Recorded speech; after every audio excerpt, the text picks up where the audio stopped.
Shot and beautiful. Wisen. It's time for high school sports right here on your home for local sports, the NCWLIFE Channel.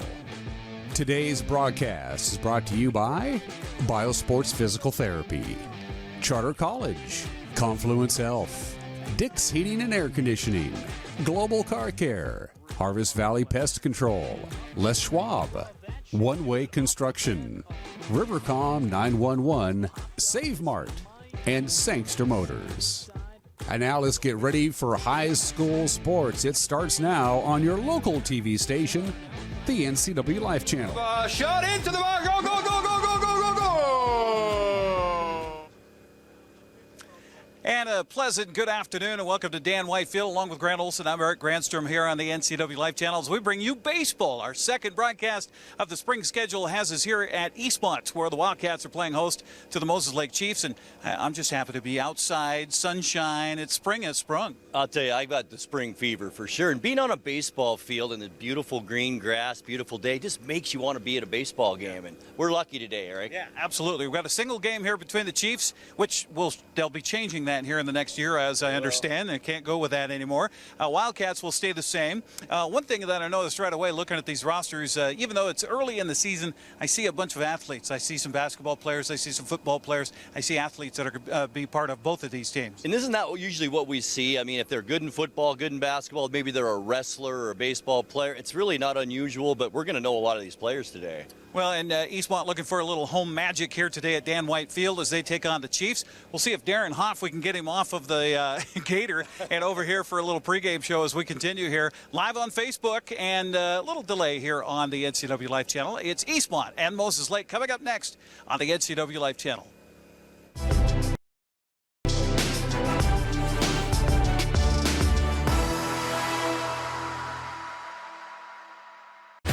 When the people you serve are your friends and family, you see the world a bit differently.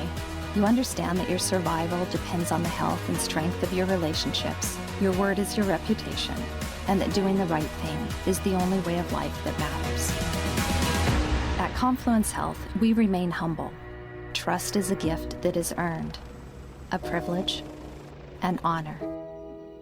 And we remain grateful for the trust you place in our hands.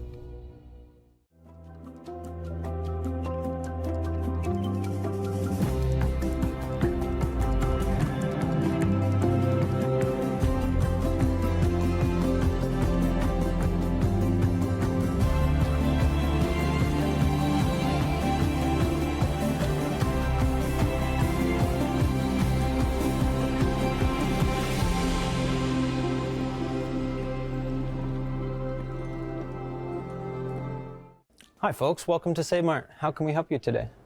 We're looking for a recliner. Okay, right this way. Go ahead and move this chase on the other side. You can use this one. Great, I want that one. I like that one. That's a great choice. And I want this one as well. Okay. And I definitely want this one. You find it at Save Mart. Full service at a low, low price. Back once again here on the pregame show on the NCWLIFE Channel as we get ready for baseball here this afternoon at Dan White Field between the Eastmont Wildcats and the Moses Lake Chiefs. Moses Lake coming in with a record of 4-1. Let's take a look at their lineups here. Starting at top of the batting order and playing in left field will be Seth Olson. Asher Lindgren will be batting second. He is the first baseman. Batting third is Zane Harden, the second baseman. Batting cleanup, Jackson Purcell at third base. Batting fourth would be Carson Janke, the pitcher. He's followed by Michael Getzinger, the designated hitter. Blaine Mcdonald is catching today. Avery Passey is the shortstop. Jacob Martinez in right field. And Gavin Bingham is in center field. On the mound, it'll be Carson Janke here for the Moses Lake Chiefs. Meanwhile, for the Eastmont Wildcats, as announced by their head coach Darren Hoff, with a record of 0-2. Cooper Richards will start at the top of the order. He's in center field. Luke Gales at shortstop. He's batting second. Batting third is Logan Schneider, the catcher. Batting fourth, Jet Llewellyn is at third base. Batting fifth, Colin Babst in right field. Batting sixth will be Kellen Leonard in left field.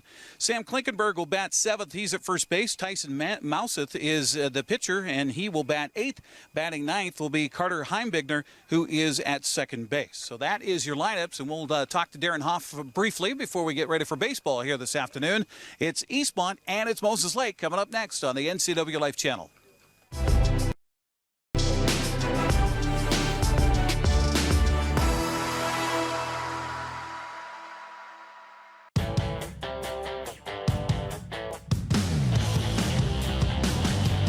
The new Hummer EV is everything you want in an all-electric vehicle. It's powerful, reliable, comfortable, and will take you anywhere you want to go, on-road or off. Why buy one of those lesser EVs when you can have one that uses them for traction? Order your Hummer pickup or SUV today from Sangster Motors, batteries included.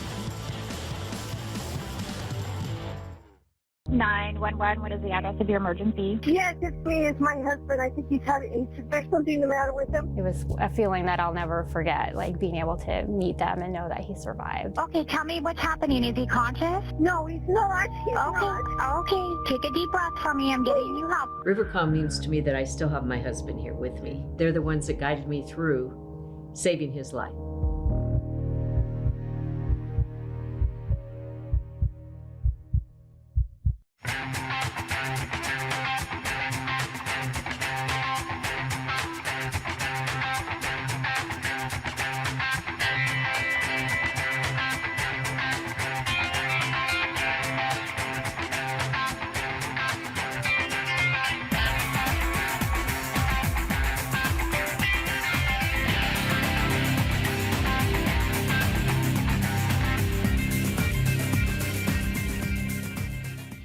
Are you a take charge kind of person? Consider a career as a health unit coordinator. You'll work to keep health facilities running efficiently by coordinating medical providers, patients, and departments. The Charter College Certificate in Health Unit Coordinator program can get you up to speed on basic patient care, health records management, health and safety procedures, and medical billing. And the 10-month online program includes a computer you keep.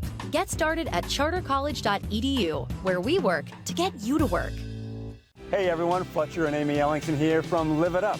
Join us every week as we answer your questions on health, wealth, and relationships. We're all about you creating a life that you love, so tune in to Live It Up. It has really been a great partnership between Succession and NCWLIFE. It's not always easy to sit in front of a camera or a microphone, but you guys have made it a really nice process. My name is Brian Thorpe. I own Global Car Care in Wenatchee and have been here for about 25 years. Brian started Global Car Care as Brian's automotive alternative on Orondo Street. Some customers were following Brian since Brian's automotive time. No, we're just grateful to be part of this community. This is where I grew up. We want to do our part to be a valuable part of this community. We want to thank you for trusting our business for 25 years.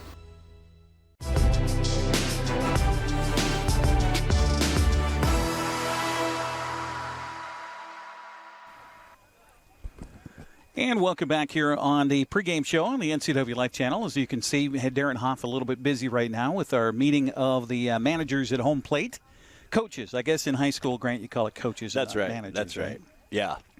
So we're about ready for baseball here on the NCWLIFE Channel. Boy, thank you, Mr. Weatherman, for ordering up this gorgeous day today. Holy Especially cow. when tomorrow everything's going to really change, cooler and windy, so we got the good day today. Yeah, knock on wood for that, Really. that's for sure. Well, as we mentioned, Eastmont coming in with a record of 0-2. They've had 2 games so far this season, and one here, one on the road. They lost at home here in the opener to Sumner by a score of 5-0, and then fell on the road at Richland last weekend. 4-1 was the final in that one. And so scored more than one run. You've already doubled your run output in 3 games so far. Well, right, and that's 2 tough non-league games, too, especially Richland, an awfully good baseball program. Moses Lake coming in with a 4-1 record. They got off to a good start with a win over Gonzaga Prep. How about that? Wow. And then fell to Woodinville 10-6. They shut out Ike 12-0. They beat Ike in both ends of that doubleheader, and then the second game 18-4.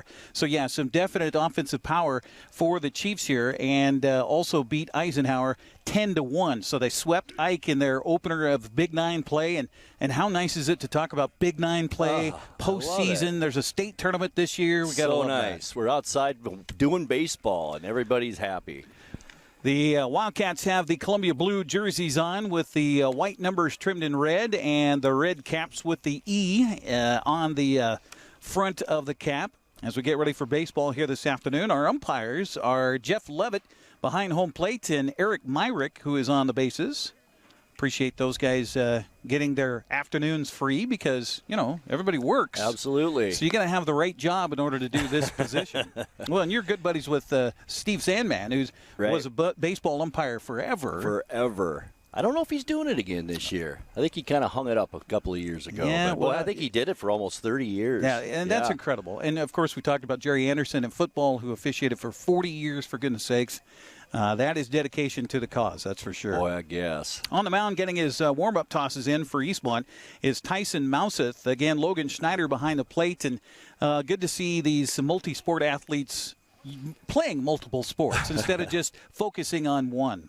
Third sport for Logan Schneider that we've covered this season. Started off with football, great football player. Basketball, good basketball player. Now we're going to see he's a great baseball player. And boy, and it runs in the family. Eric. Yeah, it really absolutely. Does. And Schneider, he got better and better as the basketball season went along, I thought. I thought he did too. Of course, he was injured during the football season, had to lose the end of his senior season in the playoffs. Seth Olson will lead us off. He's the left fielder, and we are just about underway for baseball here on the NCWLIFE Channel. Thanks for joining us here on a hazy, sunny afternoon. And boy, is it nice and warm here at the ballpark. First pitch of the game misses outside for ball one. 1-0 the count to Olson. He'll be followed by Asher Lindgren and Zane Harden here for Moses Lake. And a high-powered offense. That'll be the challenge for Eastmont, both the pitching staff and the defense here as he misses outside for ball two. 2-0 the count on Olson to start off our ball game. Sam Klinkenberg is down at first base. It's Carter Heimbigner at second as the next pitch misses just outside for ball three. So not what you want to do if you're the Wildcats here is give the leadoff man a free pass over to first base. 3-0 the count to Olson, and the delivery by the right-hander again misses outside for ball four. Can't get that breaking ball to break here in this opening batter. Tried 3 breaking balls, and it's all stayed outside here early. That's one time where you might think about a new ball from the home plate umpire if it's not working for you. Luke Gale is the shortstop. Jet Llewellyn is at third base for Eastmont defensively. Kellen Leonard's out in left. Cooper Richards in center and Colin Babst in right. Another left-handed batter to the plate. Asher Lindgren here for Moses Lake with the Chiefs with a runner aboard and nobody out. Top of the first here at Dan White Field.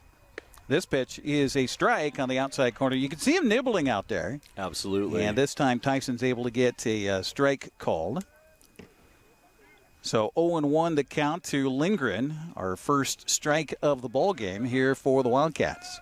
And we're sitting right directly behind home plate. Toss over to the bag at first is not in time.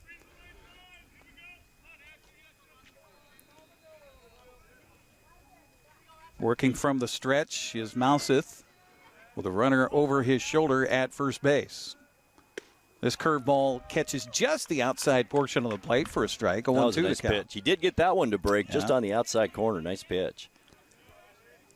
And, boy, with this powerful lineup, you don't want to give him something right down the middle, that's for sure. Another toss to the bag at first, keeping a close eye on Seth Olson, who we would assume if he's in the leadoff spot, he's a left fielder, he's got some wheels. Right.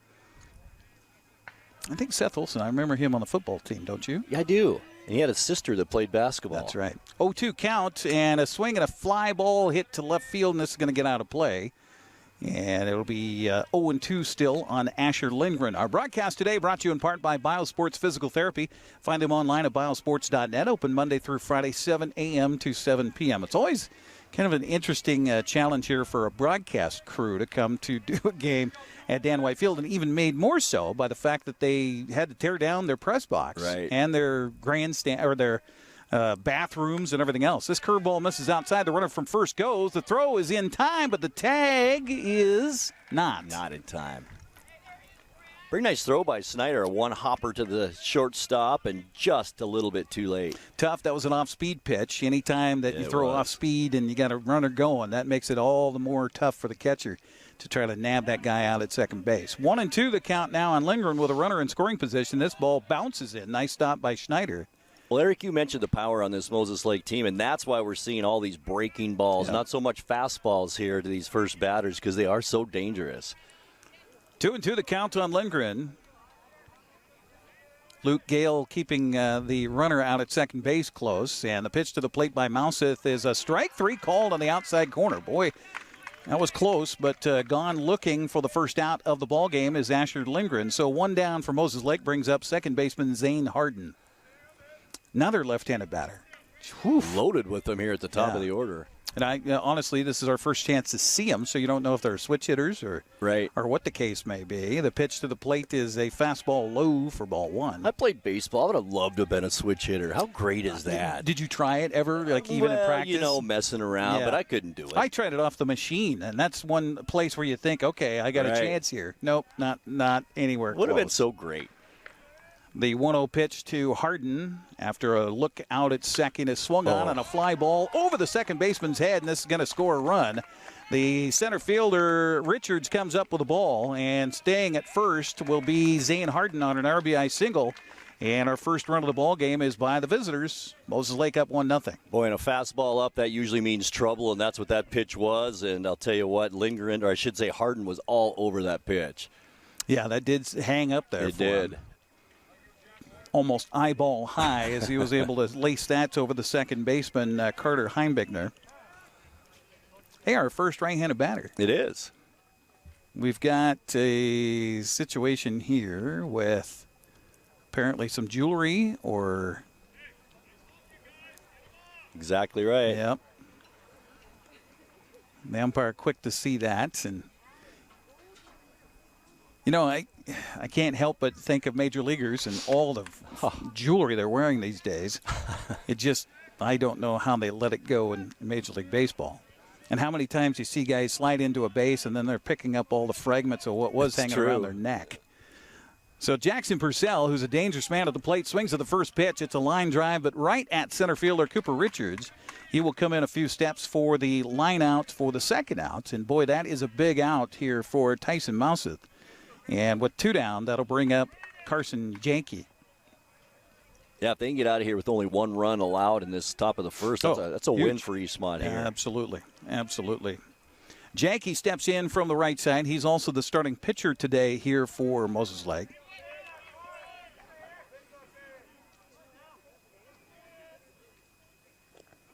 Pitch is bouncing in for a ball, and that's going to allow Harden to get down to second base on a wild pitch. 1-0 the count to Carson Janke. Harden some pretty good wheels, too, and boy, he didn't waste any time when that ball hit the dirt. Definitely not. Probably saw the pitcher's arm coming over the top with a curveball, and that was his sign to go.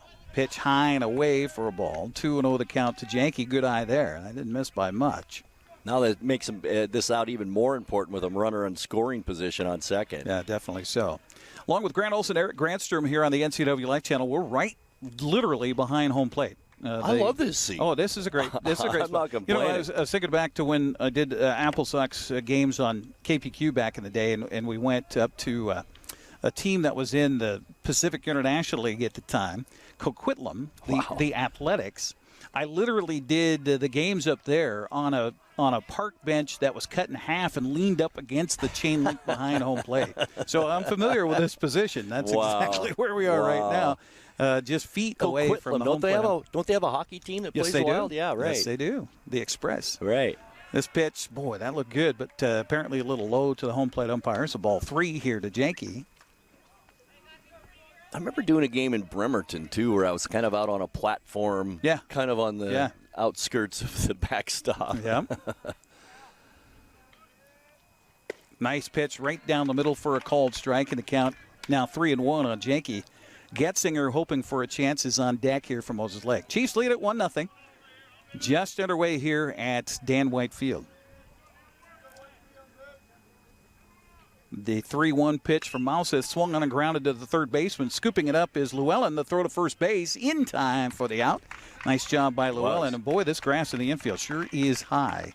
Now that'll do it here for Moses Lake. They get a run on a hit. They leave a man. We'll head to the bottom of the first. Moses Lake 1 and Eastmont up next. You're watching Eastmont and Moses Lake baseball today here on the NCWLIFE Channel.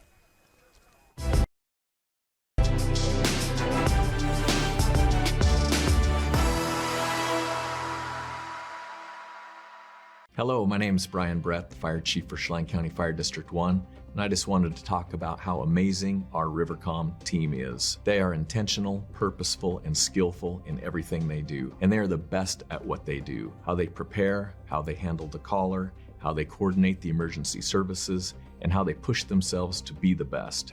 This is the kind of spirit that our Rivercom telecommunicators have.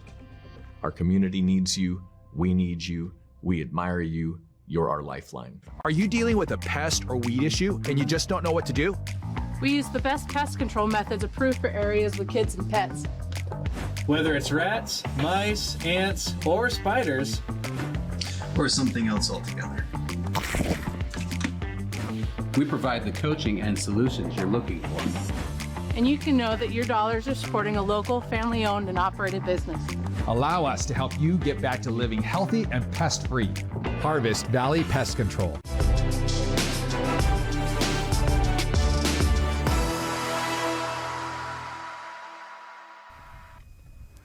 Welcome back once again here to Dan Whitefield, along with Grant Olson. I'm Eric Granstrom here on the NCWLIFE Channel as we head to the bottom of the first inning.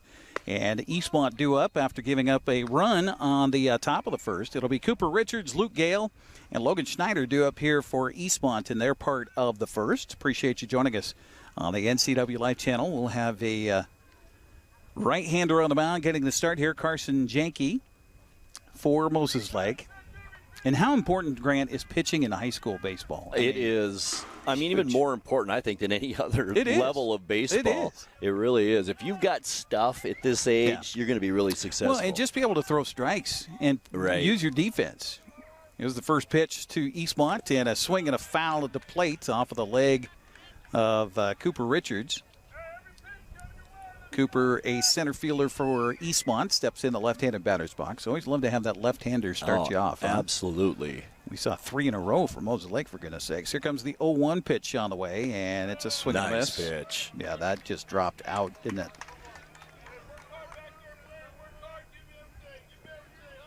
It's like the old roller coaster where you hit that bottom and you drop, and your heart drops That's out. right. Here comes the 0-2 pitch on the way from Janke. It's a swing and a ground ball right to the shortstop. Down on it is Passy, his throw to first in time. Solid play there defensively for Moses Lake. So 1 up, 1 down for Wenatchee, brings up shortstop Luke Gale. Janke's built like a pitcher. Tall, lanky. Yep. Speaking of which, the young man stepping to the plate right now also does some pitching for Eastmont. And we've seen him also come throws along. a little football around. We've seen him come along as a quarterback for the Wildcats. First pitch to him is a strike on the outside corner. Boy, this guy is painting it here to start. In fact, has not thrown a ball yet in 4 pitches. Easy. 0-1 that counts.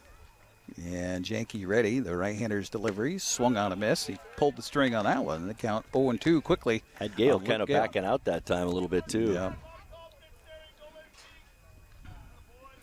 Boy, he doesn't waste any time. No, he doesn't. You gotta love that as a pitcher on the mound. This pitch high and away. He's hoping maybe Gale would search for one. Count goes to a ball and 2 strikes. Little breeze coming in from center field here at Dan Whitefield, which is odd. It usually blows out to left here. And I mean, seriously, blew out to left. The pitch swung on a fly ball deep to right field, but right there over to his left is Jacob Martinez, and he will make the catch for the out. 2 up, 2 down for Eastmont, brings up Logan Schneider. We should mention it's 328 down the left field line and 328 to right. Center field, your guess is as good as mine. I'm guessing about 380 or so, 385 to center field. Pretty close. Now, if you remember, over the left field wall here at Dan Whitefield, that used to be all arborvitae that was there. We were walking down that area before the ball game today, and Dan Kuntz was talking about, geez, growing grass on a hillside like this, and I forgot. And this comes inside and hits Logan Schneider. So the first man aboard here for Eastmont in the game is hit batsman, and that'll bring up third baseman Jet Llewellyn. But that whole hillside there used to be arborvitae. I don't remember that. Must have been a while ago. Yep, and so any balls hit over the fence, it was basically goodbye baseball. Well, just like hitting a golf ball in those arborvitaes. Good luck finding that one. Exactly. Of course, being arborvitae, it was all a collection point for every piece of trash that blew in the history of the arborvitae. The arborvitae are the devil's plant, as far as I'm concerned. This pitch swung on and fouled up the third baseline. My wife wanted to put in arborvitae in the house, and I said, no, absolutely not. Because once you get them, you've got them. You can't get rid of them, and it's hard to maintain them. And you let them overgrow a little bit, then you cut them back, and they look like death warmed over. Strike called here on the outside corner to Llewellyn. And a count 0-2. Boy, Carson Janke's got his stuff going here early. Yeah, he does. Definitely so. Janke checks a runner at first base over his shoulder. The 1-2 pitch swung on and just staying alive there was Llewellyn. Excuse me, that was an 0-2 pitch. Stays at no balls and 2 strikes. Boy, I miss baseball. I miss calling baseball. You're so great at baseball. Well, it's no, great to be doing it with you. This is the first time we've done a baseball It game is, together. and I don't know why it took me till now to ask you. The runner from first goes. The pitch I was is just going to ask you, would they send Snyder on an 0-2 count, 2 outs? They did.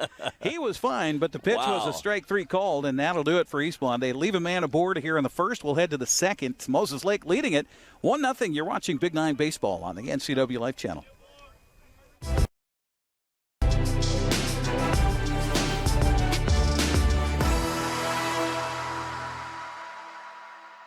When your heating or cooling system is giving you trouble, call the diagnostic doctor from Dick's Heating and Air Conditioning.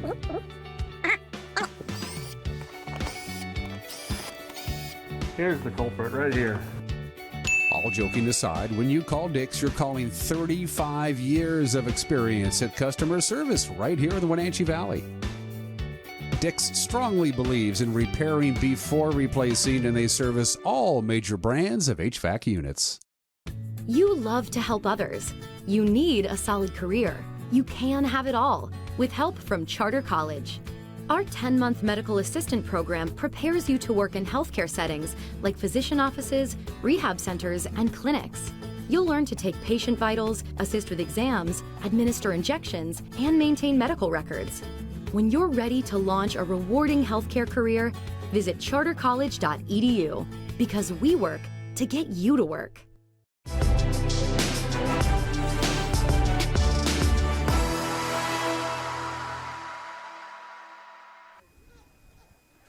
And back we are here at Dan White Field on a sun-splashed afternoon here in East Wenatchee as we're in the top of the second inning, and Moses Lake will bring Michael Getzinger, Blaine McDonald, and Avery Passy up here in the second to face Tyson Mouseth. Appreciate you joining us on the NCWLIFE Channel. Our broadcast brought to you in part by Charter College. They work to get you to work. Find out about how to enroll today at chartercollege.edu. First pitch of the second inning is a curveball missing low for ball 1-1-0 the count. We were just talking between innings here that how nice it is to be calling baseball, watching baseball. It is. Life is back to normal. You look around, all the crowd that's here, you don't see any masks. Caught a spring training game the other day, and I couldn't take my eyes off it. I just kept watching and watching. Didn't know anybody out there, but I just kept watching. It's awfully easy to do that when it's sunny and 90 down in Peoria. Know, right? This pitch misses high for a ball. So 3-0 the count to Michael Getzinger. You know what things that's obvious here early going is the experience on Moses Lake. They're patient at the plate. Yep. Eastmont wasn't quite as patient, but Eastmont, 4 seniors is all on this entire roster, while Moses Lake made up of all juniors and seniors. So it sure shows the patience level at the plate. And that shows the confidence that Coach Lindgren has in Getzinger. Gave him the green light on 3-0. Right. Swings and misses, so it's 3-1 now. And the next pitch to the plate is across, but a little bit high, apparently. Didn't miss by much. Did not. So second inning in a row, a leadoff walk here for Moses Lake, and that'll bring up catcher Blaine McDonald. Boy, we saw this guy do some magical things on the basketball court just a few months back. Absolutely. It's fun watching these kids in different sports. It really is. Totally. McDonald climbs in the left-handed batter's box, and working from the stretch again is our pitcher Tyson Mouseth, and comes across with a strike to McDonald. Like Logan Schneider was thinking they had some sort of game play over at first base. Getzinger stays there and has had him leaning the other way, too. He did on that pickoff move. 0-1 to count to McDonald. Top of the second, 1-0 Moses Lake on top. Curveball here, and again, didn't miss by much. Big curve. Yeah, that's one of those 12-6 curveballs. It is. Now, did you play baseball, Grant? Well, we did, but we were so rural that after Babe Ruth, we had to drive 50 miles one way to practice just to go past what I guess it's Legion after that. So we were done pretty much after Babe Ruth. So you didn't have high school ball then? Didn't have high school baseball, no. You probably didn't even have a field, did you? Well, it was our Little League field. Oh, really? I mean, yeah, which was also the football field. Oh, yeah. You know how that goes. Yeah, absolutely. You played baseball, though, right? I did. Yeah. I did. Had a chance to play baseball in college. This pitch swung on a hit hard on a hop. Tough play for the second baseman, and the ball dropped by Gale over there at shortstop, coming in to cover the bag. Nice play by Heimbigner. It really was. That took a terrible bounce on him. Tough hop that came right up to his chin, but he was able to field it and then tried to go and get the lead runner. But it looked like the throw was pretty good, so I guess we'll go E6 on that one. Our buddy Ken Murtaugh is up in the booth where we normally do our broadcast, but because they tore down their old press box here and the bathrooms and the concession stand, he's now over where we were to do the broadcast a few times we've been here. Squaring around a bunt is Passy, and the pitch is high for a ball. 1-0 the count. Here he goes. Avery, the runner from second goes. They get him at third base. Good play. Heads up play by the Wildcats. Kind of a delayed steal attempt there by Getzinger. I was watching him thinking, is he going to go? And then he did. Thought he saw a little bit of an opening there. I don't know if that was the coach's call or just the player's discretion. Hard to say. There. I think, why not be aggressive, you know? Well, you got a team like this, you might as well. And, by the way, McDonald held at first base. He had a chance maybe to get down to second, but stays there. The pitch here is high for a ball. 1-0 the count. I wonder if Getzinger got kind of caught because of the bunt attempt. Maybe he was kind of no man's land out there between second and third, and so the coach says, well, just come since you're this far. 1-0 the count, 2-0 the count now to Passy. Strike called here, and the count goes to 2-1 on Avery, shortstop for the Chiefs. So now the challenge on for Moses Lake to rename themselves, huh? That'll be interesting. The state of Washington is saying that no longer can schools have mascots that are Native American in their base. Tossed down to the bag at first. Good throw by Logan Schneider. Sure was. Almost got the runner over there. Count runs to 3-1 on Passy, and a good idea to keep an eye on McDonald here at first base. McDonald with the lead. He'll go. The pitch to the plate is ball 4. Not afraid to run, that's for sure. Nope. This team is going. No, well, and we saw Blaine Mcdonald on a basketball court. Oh, yeah. Run very well. So 2 aboard here for Moses Lake, and their right fielder Jacob Martinez will step up late here after a visit with his coach. Our broadcast brought to you in part by Confluence Health, high-quality care close to home. Confluence Health is dedicated to improving their patients' health with safe, high-quality care in 12 communities. Appreciate our sponsors of sports here on the NCWLIFE Channel. It makes up a lot of our programming, as a matter of fact. Yes. First pitch to Martinez from Mouseth is swung on and lifted in the air to left center. And right there is Cooper Richards. Nice play by Richards. Looking up into our hazy blue skies. Fly out to center for our second out of the inning. And that'll bring up center fielder Gavin Bingham. Oops, excuse me. No, we'll go to the top of the order. Sorry about that. Seth Olson. You know, it's weird. High school baseball, they put the pitcher on the lineup, but they got to put the other defensive player out there in the lineup as well. Right. So that's Gavin Bingham, who will not bat, at least right now anyway. Seth Olson steps up, and the first pitch to him misses for a ball. 1-0 the count. You remember back in the first inning, he was walked on 4 pitches and then stole a base and ended up scoring on the RBI single by Zane Harden. That's our score to this point, 1-0. Pitch here swung on, and a fly ball ripped to right field, going to get down in front of Colin Babst. And they're going to bring the runner home. The throw home relay is not in time. Meanwhile, down to third on the throw goes Avery Passy. So another run will score and give an RBI to Seth Olson, and that ball was smoked. Boy, it really was. You can't hit it much harder than that. I love how patient these batters are for the Chiefs at the plate, just waiting on their pitch. And as you mentioned, Eric, loaded with lefties at the top of the order. Yep. Boy, and that ball just came into him. Like you say, patience. He waited for that ball to come to him and then just smoked it to right field. One hop to Colin Babst. And they had a decent opportunity at the runner at the plate, but that relay just seemed a little bit longer than necessary. Asher Lindgren now steps up. Good stop by Logan Schneider. That's going to allow the runner, though, to get down to second base. Seth Olson goes to second on a wild pitch. I'm guessing Olson was going anyway. Yeah, probably. Guy on third, I think he was probably running. But 1-0 the count to Asher Lindgren, who's 0 for 1 in the game. He struck out looking back in the first. Pitch by Mouseth is a strike on the outside corner. That's where he's having most of his success here today, Eric, is on that outside corner. Yeah, and we're right behind home plate, and when the umpire sits up over the right shoulder of the catcher, that ball might actually be a little bit outside, but from his perspective, it looks like a strike. Right. This pitch misses in the dirt. Good stop by Schneider again, and the count goes to 2-1. Logan Schneider's such a great athlete, Eric. Do you know what he's doing after high school? Is he playing baseball or football? I haven't heard a thing. I don't know. He could do either, really, if he wanted to. We should ask him about that. Right. This pitch is low, and I thought maybe the batter had wiggled that bat across home plate, but no, according to the home plate umpire, Jeff Levitt. So 3-1 the count to Lindgren. First base is open, so I guess you can be a little choosy with your pitch here, Grant. Right. There are 2 outs in the inning. Eastmont just looking for any bag here. The pitch to the plate high for ball 4. So the third walk of the game given up here by Mouseth. And that'll load the bases for second baseman Zane Harden. Remember, Harden had that RBI single and his first plate appearance back at the first. Ball that was laced right over the head of Carter Heimbigner, the second baseman. That was laced. Heimbigner takes a couple of steps back, maybe remembering that.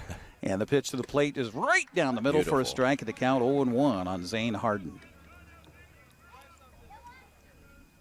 Yeah, if I'm Heimbigner, I might be back on the grass there at second base.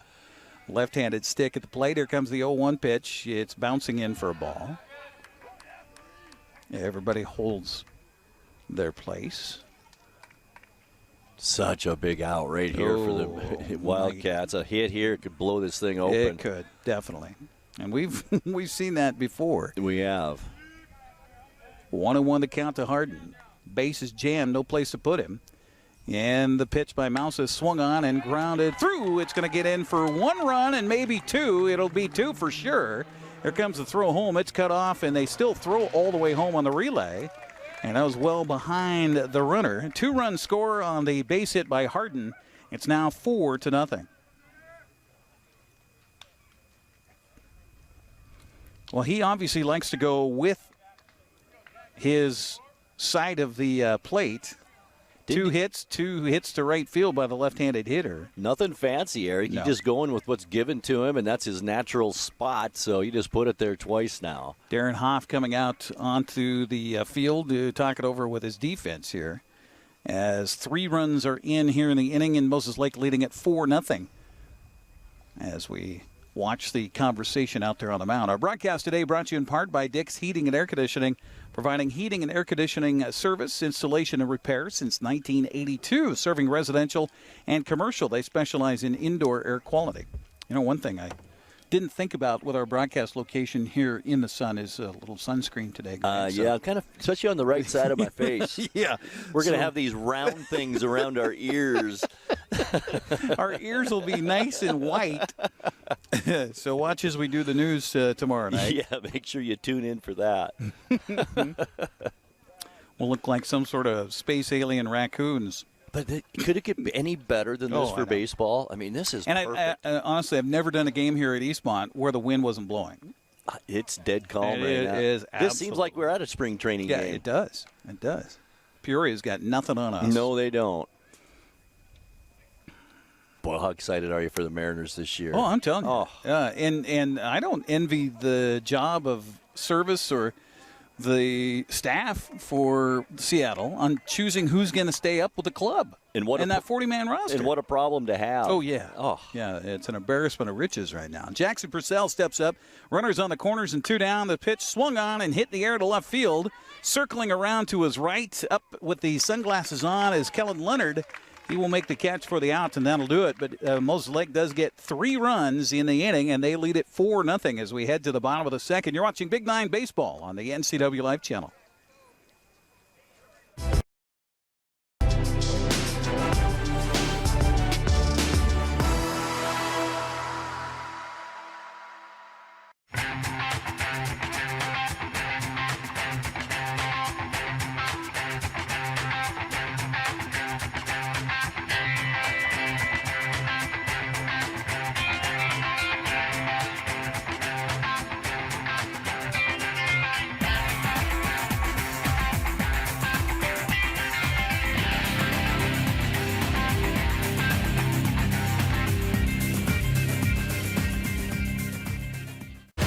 When the people you serve are your friends and family, you see the world a bit differently.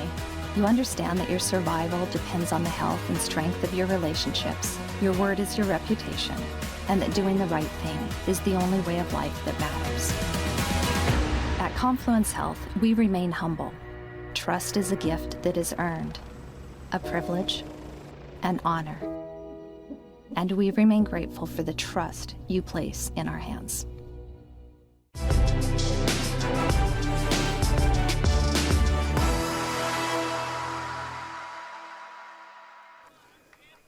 Colin Baps, Kellen Leonard, and Sam Klinkenberg do up here in the second. Eastmont a little work to do now, trailing at 4-0 to Moses Lake. Appreciate you joining us here on the NCWLIFE Channel on a beautiful day here at Dan White Field.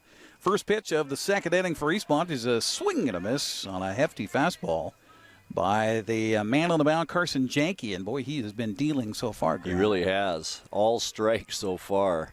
0-1 pitch, swung on and grounded on a hop right to the third baseman. Good play by Purcell. The throw to first, a little bit high, but in time for the out.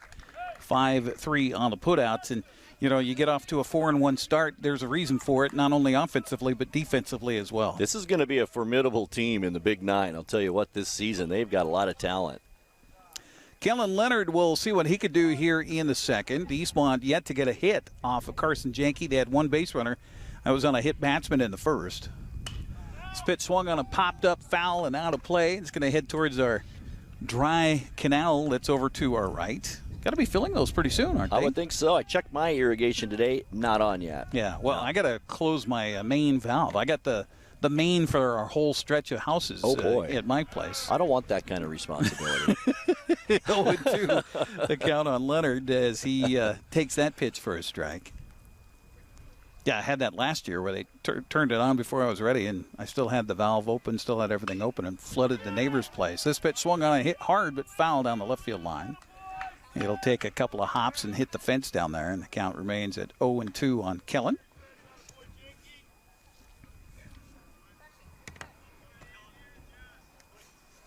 Carson Janke, just such a good-looking senior pitcher out there. He's got all his stuff, very composed out there. You said he's very deliberate on the mound. Wouldn't it be nice if more pro pitchers were like that when you're watching the game? Yeah, just get it and throw it. This pitch on 3 hops, kind of a tricky hop off the end of the bat, but a good play out there by Zane Harden. Little nubber. Who will throw out Kellen Leonard at first base. So 2 up, 2 down for Eastmont here in the second. That'll bring us up first baseman Sam Klinkenberg. Our broadcast brought to you in part by Global Car Care. Your vehicle is their #1 priority. Diesels and European cars are their specialty. Pickup and drop-off available too. Stop by their website at globalcarcare.net. Klinkenberg in the right-handed batter's box. A swing and a miss. 0-1 the count. Speaking of deliberate on the mound, I think Major League Baseball, don't they have a clock now? They are not instituting it yet. Not yet, okay. Yes, but they are going to. Not a bad idea. No, it's all in an effort to hurry up the game. Right. I mean, these games that last 3.5 hours is just too much for the youngsters to watch. This pitch swung on and hit hard to right center field. That's going to get down for an extra base. Rounding first and heading for second is Klinkenberg. Oh, no, he's going to stop there. Boy, that was a quick play by the right fielder. Jacob Martinez coming up with that ball. It died. I thought that was going to go all the way to the fence. This grass, though, you mentioned it, and I mentioned it to you when we were here before the game. It's long right now. It's beautiful. I mean, this early in the spring, it looks great, but, boy, it is cut long. So runner aboard, Eastmont's first hit of the game off of Carson Janke, and that brings up Mouseth, the pitcher, who will step in the right-handed batter's box. Chance to help his own cause. He'll swing and miss at the first one. 0-1 the count. Yeah, I was a catcher in high school and wasn't a good hitter. I was okay. I had to have a piece of gum in my mouth. And I had to, when I stepped in the box, I put that wad of gum up in my cheek on the left side. I don't know why. Pretended it was chew?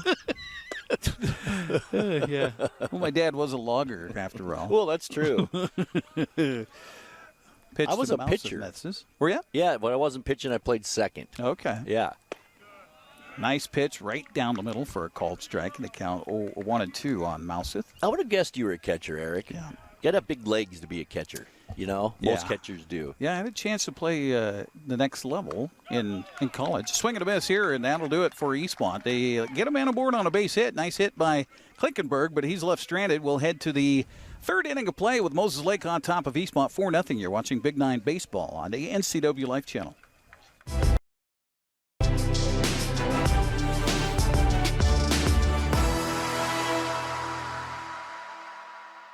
911, what is the address of your emergency? Yes, it's me. It's my husband. I think he's had AIDS. Is there something the matter with him? It was a feeling that I'll never forget, like being able to meet them and know that he survived. Okay, tell me what's happening. Is he conscious? No, he's not. Okay, take a deep breath for me. I'm getting you help. Rivercom means to me that I still have my husband here with me. They're the ones that guided me through saving his life.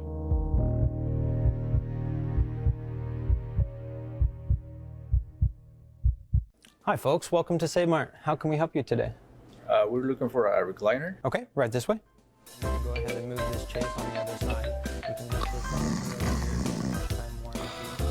Great, I want that one. I like that one. That's a great choice. And I want this one as well. Okay. And I definitely want this one. You find it at Save Mart. Full service at a low, low price.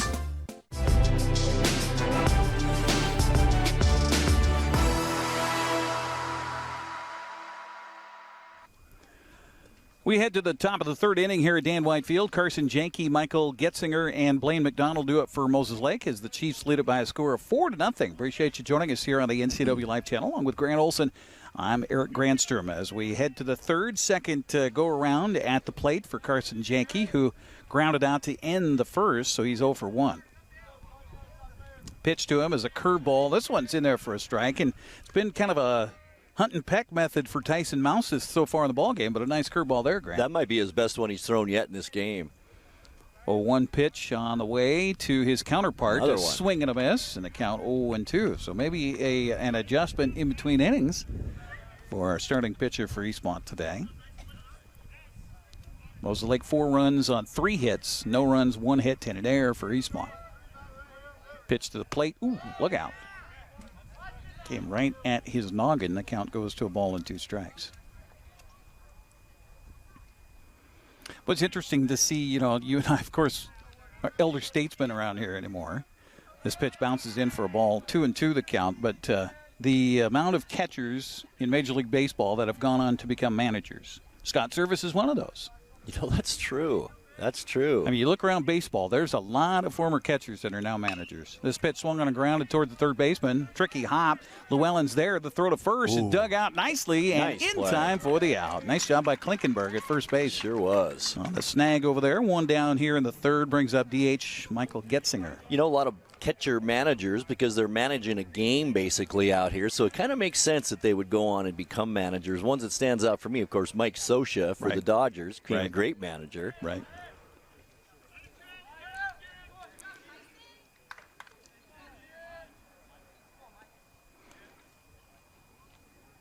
Swing and a pop-up down the right field line. This is going to have to be Bapst's ball, and he will catch it about 5 feet from the line down the right field line. Getzinger, that was the pitch he was waiting for. He just got to it too late and hit it to the opposite field and out to right field. But that was the pitch he was waiting for. Kind of dropped his elbow a little bit on the swing there. So 2 up, 2 down for Eastmont, and that's good news for Tyson Mouseth.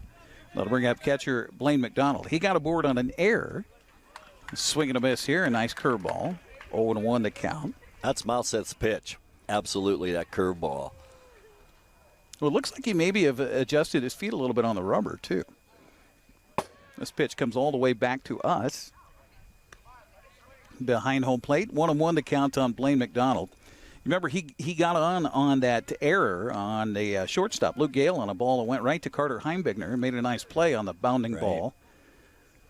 This pitch swung on, and this is going to be over Bigner's head, that is, and out to right center field, and that's where Bapst will come up with it and fire it back in. So a 2-out base hit for Mcdonald. And boy, it is the lefties doing the damage today for Moses Lake. And I pitched a little bit in Babe Ruth and but caught a lot of guys. And there were some guys that could absolutely deal to a right-handed batter, but you get a lefty at the plate, and it just messed them up mentally. I've seen that too. Avery Passy now steps up. And the first pitch to him is a swing and a fly ball to left field, and that's going to get down for a base hit. And the runner at second going to hesitate, and then slide into third safely. That ball, again, Grant, just died out here on this tall grass.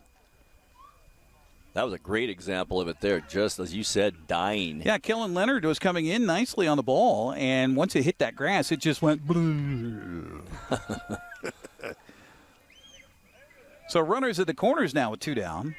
2-out rally here for Moses Lake, and that brings up right fielder Jacob Martinez. Martinez 0 for 1 with a fly out to center in his first at bat. Eastmont would love to get a fly out here. Curveball just misses inside. That was a nice looking pitch. 1-0 the count here on the right-handed hitting Jacob Martinez.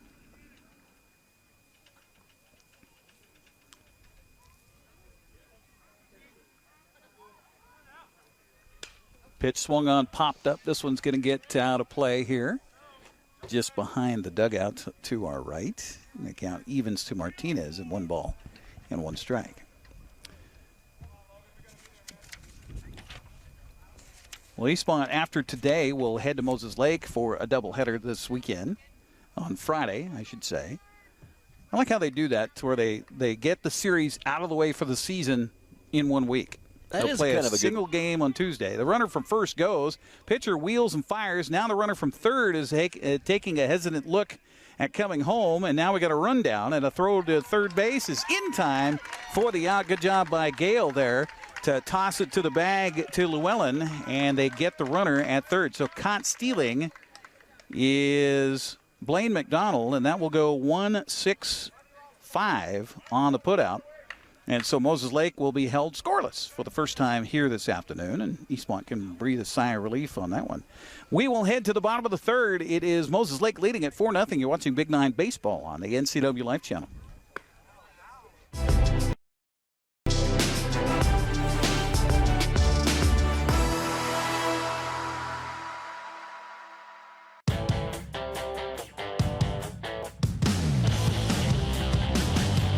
The new Hummer EV is everything you want in an all-electric vehicle. It's powerful, reliable, comfortable, and will take you anywhere you want to go, on-road or off. Why buy one of those lesser EVs when you can have one that uses them for traction? Order your Hummer pickup or SUV today from Sangster Motors, batteries included. It has really been a great partnership between Succession and NCWLIFE. It's not always easy to sit in front of a camera or a microphone, but you guys have made it a really nice process. Be sure to tune in each weeknight for sports during the NCWLIFE Evening News. If it's the Mariners, the Seahawks, or any of our local teams, I'll be sure to cover the latest right here on the NCWLIFE Channel.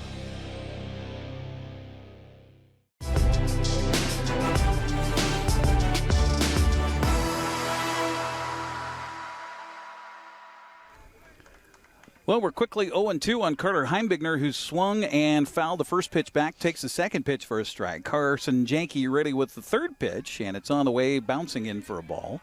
1-2 the count to Carter Heimbigner, getting his first at bat here in the ball game. We're in the bottom of the third. Moses Lake on top, 4-0 here this afternoon on the NCWLIFE Channel. The 1-2 pitch to Heimbigner is swung on and missed. And the second, make that third strikeout of the ball game for Carson Janke. And Grant, if you're a coach and you have an option of having a pitcher throw for you, I think Janke would be the guy. Gosh, he's just so solid so far today. Cooper Richards 0 for 1. He grounded out to short back in the first. 1 down for Eastmont. And the pitch by Janke is a fastball strike on the outside corner. From our perspective, right behind home plate, those pitches look a little outside, but that he's been consistent as our home plate umpire, Jeff Levitt, on calling those balls. 0-1 the count to Richards. This pitch swung on and hit on a hop right to the first baseman behind the bag, and it stayed fair. Asher Lindgren will just take it to the bag himself, free unassisted for the putout. 2 outs here in the third, and that brings up shortstop Luke Gale. And that's another thing. he throws strikes, and with aggressive hitters, that makes quick innings. It really does. That might be the most solid hit so far. It wasn't a hit, but a solid off the bat so far. Pitch here misses high to Luke Gale. 1-0 the count to the shortstop, who's 0 for 1. He flew out to right back in the first.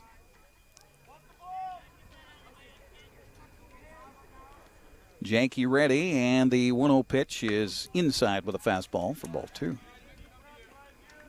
And I'm looking at the afternoon, Grant. This is the first time he's had a 2-ball count on anybody here today. Wow. Shows you how dominant he's been. The 2-0 pitch is fastball. Ooh. Just misses inside. And the count runs to 3-0 on Luke Gale. 3 strikeouts for Janke on the afternoon. Here comes the 3-0 pitch, and that misses outside, and the first walk of the day for Janke. He hit a batter back in the first, and Eastmont with its own lone base hit came in the second with 2 outs up by Sam Klinkenberg. So 1 aboard for Eastmont with 2 down brings up Logan Schneider. Schneider was the man who was hit by a pitch back in the first, and that kind of, I mean, of course it would be Logan Schneider that gets hit by a pitch. I was thinking about that when he got hit. Pitch to him here, he swung on and fouled away on the first base side. Count 0-1 to Logan. Well, that's a pitch you wanted right there, Eric. Yeah. He's mad at himself. Definitely so. Logan is a scrapper. I mean, you saw it on the basketball floor. You saw it during football season. That guy could hit like a ton of bricks. The 0-1 pitch on the way to him here is low for a ball. Good eye. And the count goes to 1 ball and 1 strike on Logan.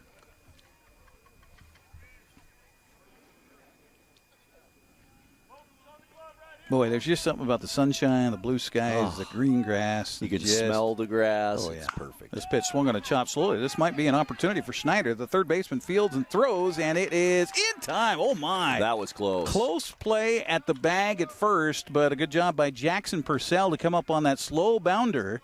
And he will get Logan Schneider at first, and that'll do it for Eastmont. They get a man aboard on a walk. They leave a man. We'll head to the 4th inning. Moses Lake still on top 4-0. You're watching Big 9 Baseball on the NCWLIFE Channel.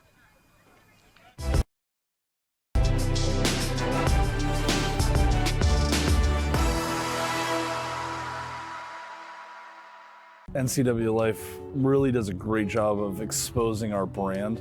It's a little scary at first, right? You're just throwing money out there hoping it comes back. And to see those results come back through and see people walk through the door and say, hey, saw your TV advertisement. Those are the kinds of things that you see the return on. And when you look at the cost spent, you know you're making a return on it. There's a huge market here and market potential, and they are a great avenue for that.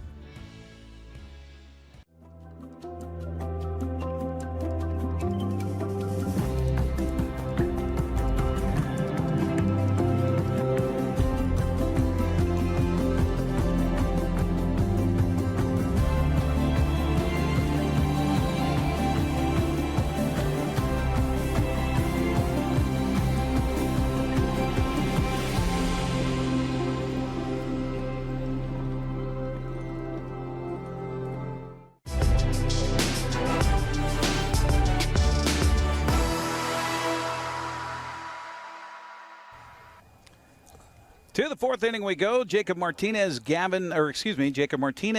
Seth Olson, and Asher Lindgren do up here for the Chiefs, leading it 4-0 over Eastmont. Along with Grant Olson, I'm Eric Granstrom on the NCWLIFE Channel. Jeff Levitt, our home plate umpire. Eric Myrick is out there on the base paths today. On our second broadcast of the spring, we'll have soccer coming up this Friday. Wenatchee hosting Eastmont. Sebastian Moraga and Matt Weisen with your play-by-play at Leave Ofto Field at the Apple Bowl. First pitch to Martinez by Mouseth is hit on the ground, but foul up the third base line. I got to tell you, too, the lacrosse coverage on Saturday was great. Did you like that? I love watching lacrosse. I wish I could have played that in high school. That would have been so. I was slow though, so that wouldn't have worked out so well. But I also played hockey, well, so it's got kind of both elements. You could have been a defender, lacrosse. It just looks so fun. On a grounder to Luke Gale at short. The throw to first, though, is low, and that'll be an error on the shortstop. Meanwhile, rounding first and heading to second is the batter, Jacob Martinez. So the second error of the ball game by Eastmont will put a runner in scoring position here to start off the 4th, and that'll bring up left fielder Seth Olson. Yeah, that was fun. And our crew, I'm telling you, they were doing lacrosse for the very first time. They were probably, I can just about bet, all of them were seeing lacrosse for the very first time. So let alone to film it. It looked great. They did a great job. Seth Olson stepping up now. He's 1 for 1 on the day, has scored twice. Looked like he wanted a bunt. Held the bat back. Pitch misses outside for ball 1. 1-0 the count to Seth. Walked and scored in the first. Had a 2-run single in the third and eventually scored a run. 2 of the 4 runs for Moses Lake here in the ballgame.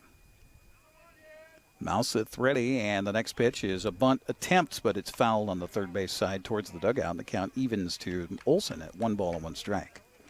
Broadcast today brought to you in part by Harvest Valley Pest Control. You can rest assured Harvest Valley Pest Control uses kid and pet-safe material around your home or office. Call today for your free estimate. The bunt hits the edge of that infield. It might ricochet into the Eastmont dugout. It's a little bit of a cut here, you could say. Pitch to the plate, curveball swung on a hit, run a hop. It ate up the first baseman, and that's going to get to right field. That's going to allow a run to score. They'll throw the ball home, but up on his feet, crossing home plate, is Martinez. And on the throw, down to second, goes Seth Olson. I'm not a fan of that throw to home plate. Yeah, and that's, you just lose the force then. Exactly. You get another guy in scoring position. Klinkenberg, I don't know if they're going to give an error on him or not. I don't think so. That ball was just hit hard, and that just ate him up over there at first base. Took a wicked bounce. Looking out at the scoreboard, looks like Mr. Murtaugh has given a base hit to Olson, so that'll be his second hit of the day. Ooh, hit Schneider right in his hand. Ouch, ouch. In his throwing hand, his bare hand, and... Oh, that's painful. Yeah. You probably know all about that. Oh, Lordy, do I ever. Ooh. And you're taught, growing up that, and when you first start catching, that you want to keep that bare hand as safe as you can. You want to keep that either down by your leg or back behind your back. Back in my day, you put it back behind your back, even though that kind of hurt you if you're trying to throw down to second base. Now, Logan Schneider walked off the field and walked past the dugout and went to the clubhouse. So he doesn't want anybody to see him hurt. No, and we'll see if he's all right. I mean, the poor kid, he's already had a broken forearm here this year from football season. So we hope that's nothing as in a crack, as in a bone on his throwing hand here, because Eastmont certainly couldn't afford to be without the services of Logan Schneider. Now, looks like they've got a backup catcher with the gear on. Darren Hoff is out talking to our umpiring crew, Jeff Levitt and Eric Myrick right now. And we'll see if Logan is able to continue or if they're going to just replace him here in the lineup. If he doesn't come back out here, he's hurt, Eric. That's all there is to it with Logan absolutely. Schneider. I mean, just the way it sounded, it was just not a pleasant sound. That fastball coming in and just hitting him right in the bare hand.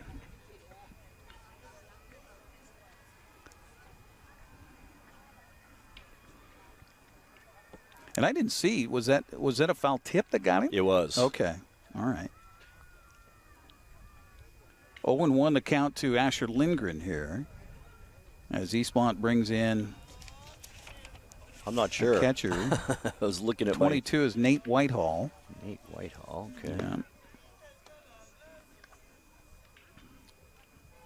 So we'll put Nate Whitehall in, and we'll have to check back with our studio producer, Malcolm Whitehall. This is a relative of his. About the same size.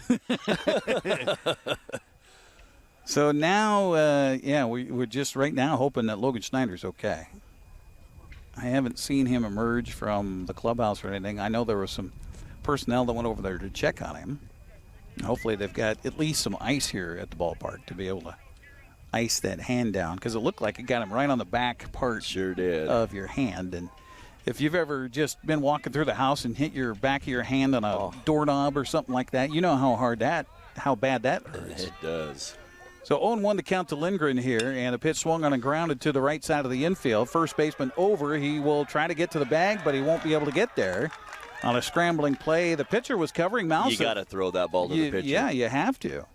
So that'll go down as an infield single. And one thing that I think is missing in the annals of baseball, Grant, sometimes they are mental errors. Right, because that's practice right off the bat in the baseball season. That's true. So 1 and 2 aboard on the corners here, nobody out, and Zane Harden steps up, and the first pitch to him is fouled off. Was it fouled off? Off the mitt? I know it was off the glove. They're leaving the runner at second base, so it must have been, he must have missed the pitch and just swung and missed, and it's a ball that got out of the catcher's glove, so Lindgren gets down to second base. Right. I guess you'd call that a pass ball. This is definitely a pass ball. The catcher has no idea where it is. It's back of the backstop. 1 run scores. 2 runs are going to score. They still don't know where the ball is.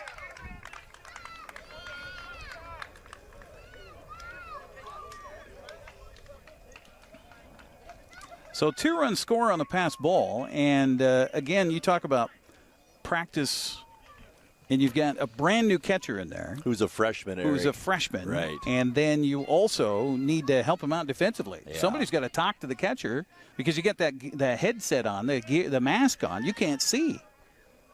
Pitch to the plate here, misses for a ball. Probably should have been Mouseth that came in and kind of directed him a little bit, shouldn't it? It was Mouseth who finally came up with the baseball. Now nobody on, as everybody has scored. 3 runs are in, 7-0 our score.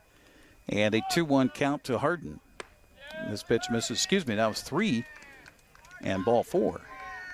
So the struggles continue here in this frame for Eastmont. And this 4th frame, and we're going to get a pitching change here as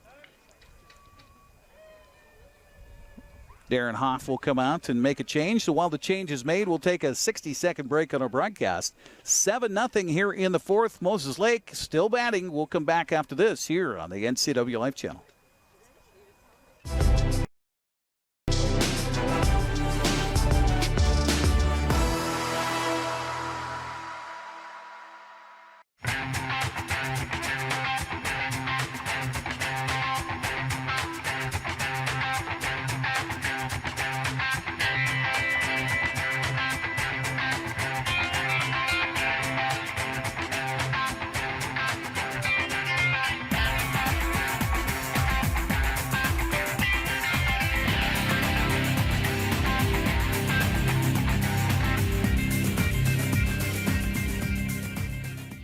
Are you a take charge kind of person? Consider a career as a health unit coordinator. You'll work to keep health facilities running efficiently by coordinating medical providers, patients, and departments. The Charter College Certificate in Health Unit Coordinator program can get you up to speed on basic patient care, health records management, health and safety procedures, and medical billing. And the 10-month online program includes a computer you keep. Get started at chartercollege.edu, where we work to get you to work.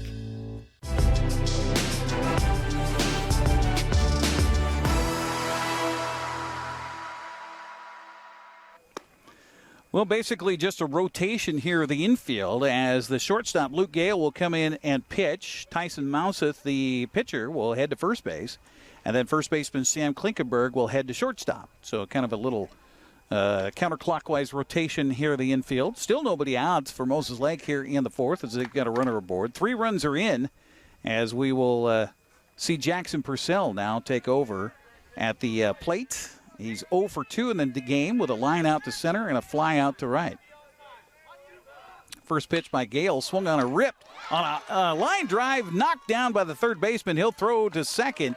They get the force out there. Nice play by Jet Llewellyn over there at third base. Boy, that ball had some steam on it down the line at third, and a great play by Llewellyn.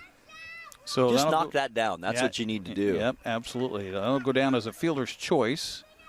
5-4 on the putout, so the first out of the inning finally recorded here. And our pitcher, Carson Janke, steps in, takes the first pitch for a ball. We've still got 3 strikes up on the scoreboard there, so we need our scorekeeper to get that up to date. Runner from first tries to go and then stops. Now throw down to second base, and I'm shielded. I can't see it, so he's safe at second. A little bit short on the throw, but not bad for the first attempt. Jackson Purcell got like 5 steps off, stopped. He did. I don't know what he was thinking there. He had the jump. Luke didn't even pay attention to him over there. So a stolen base for Purcell.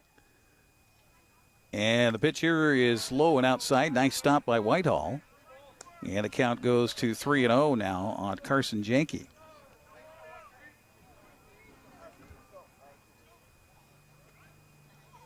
So again, Logan Schneider goes down with an injury apparently to his hand, on his bare hand here, catching behind home plate on a foul tip that caught him. So he is out. Nate Whitehall is in, and a base on balls there to Janke. So runners at first and second with 1 down. 3 runs are in here with Moses Lake leading at 7-0, and that'll bring up designated hitter Michael Getzinger. Getzinger 0 for 1. He walked in the second and popped up to shallow right field in his last at bat. He'll take the first pitch for a ball. So I don't know if Whitehall maybe was keeping score upstairs because I haven't seen much happen with the scoreboard ever since. 1-0 the count to Getzinger here. His pitch swung on and popped up, and this should be an infield fly rule. I haven't heard the umpire say anything. Shortstop Sam Klinkenberg will make the catch. So 2 down here in the 4th, and that brings up Blaine McDonald. You know, you got a big lead here, Eric. 2 out, guy on first and second. Do you test this catcher's arm and maybe send these guys? A freshman behind the plate. Yeah, you could. I guess you already have a 7-0 lead. Yeah. This pitch is a fastball in there for a strike from Luke Gale, and count 0-1 on Blaine McDonald.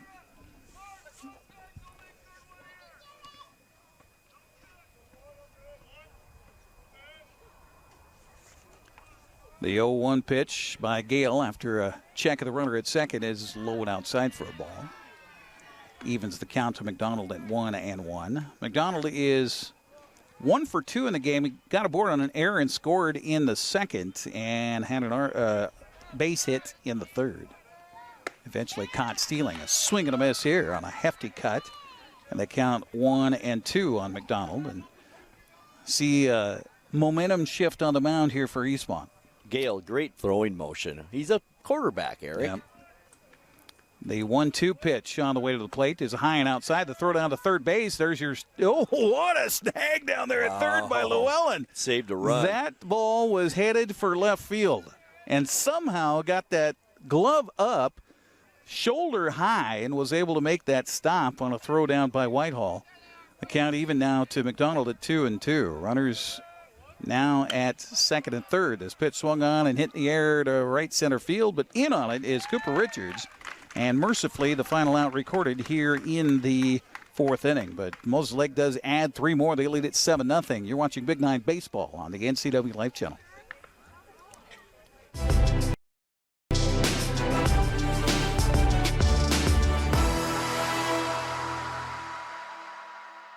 Hello, my name is Brian Brett, the Fire Chief for Chelan County Fire District 1, and I just wanted to talk about how amazing our Rivercom team is. They are intentional, purposeful, and skillful in everything they do, and they are the best at what they do. How they prepare, how they handle the caller, how they coordinate the emergency services, and how they push themselves to be the best. This is the kind of spirit that our Rivercom telecommunicators have. Our community needs you, we need you, we admire you. You're our lifeline. Are you dealing with a pest or weed issue and you just don't know what to do? We use the best pest control methods approved for areas with kids and pets. Whether it's rats, mice, ants, or spiders, Or something else altogether. We provide the coaching and solutions you're looking for. And you can know that your dollars are supporting a local, family-owned and operated business. Allow us to help you get back to living healthy and pest-free. Harvest Valley Pest Control.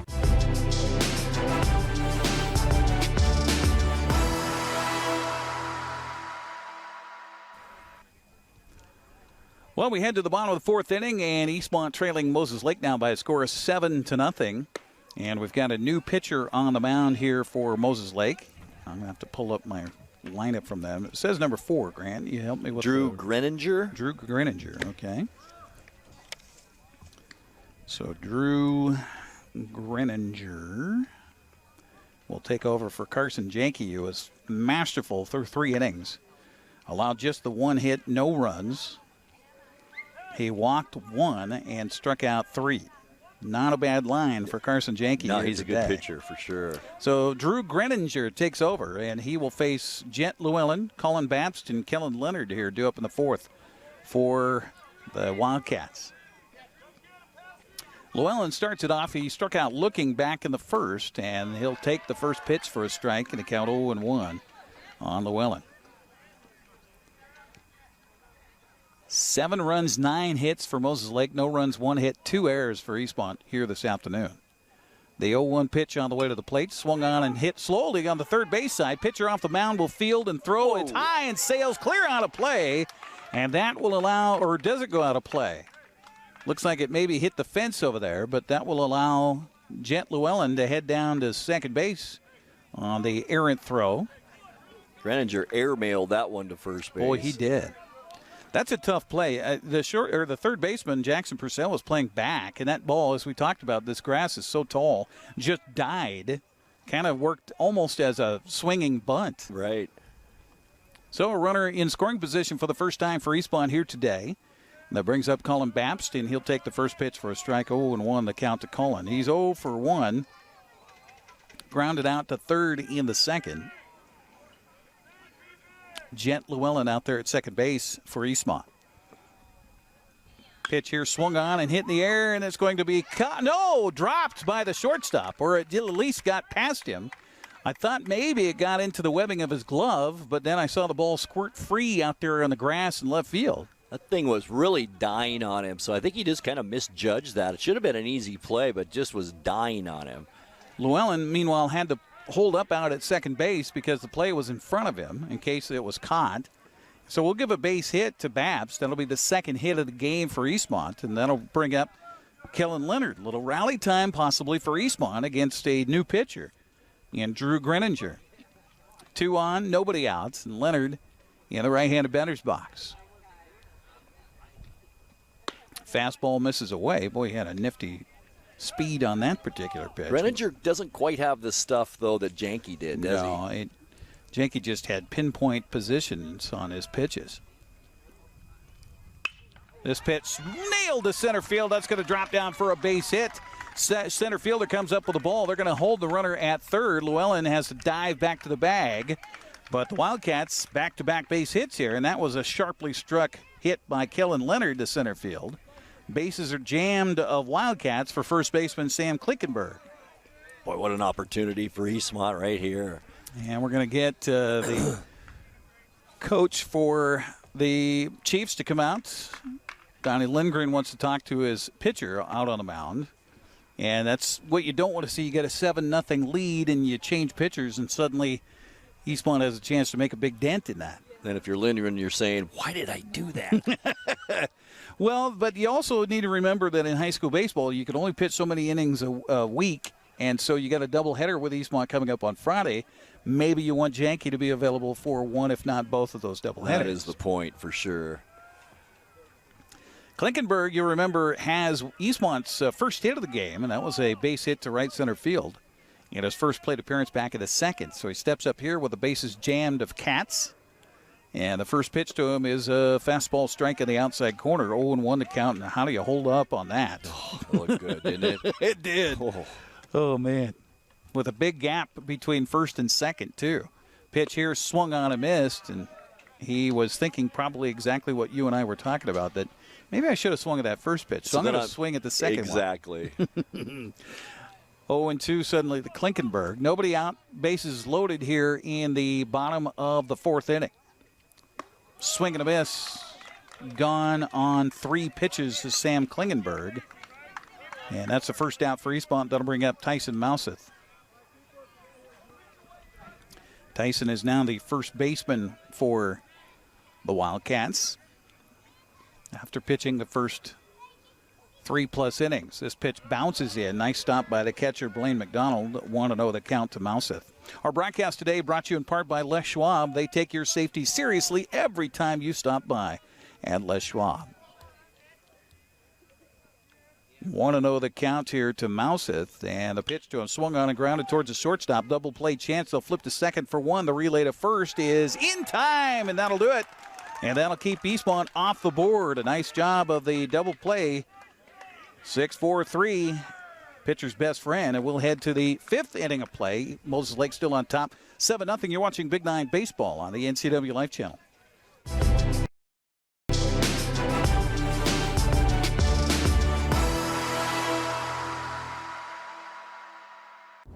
The road can be a crazy place. Uh-oh!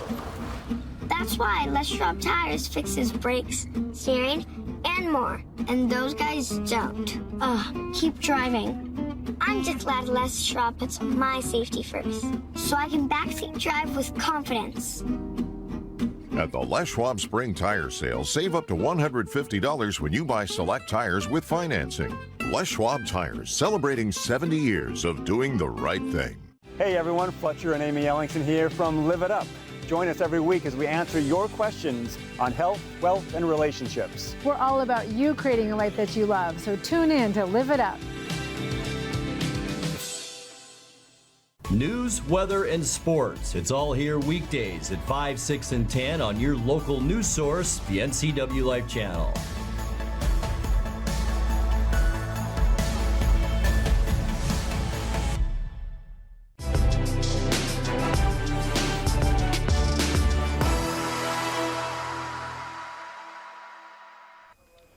Well, we've got a new pitcher on the mound here for Eastmont as we head to the top of the fifth inning with Moses Lake on top by a score of 7-0. They've got 8 up on the scoreboard there. I don't know how they got an extra one suddenly.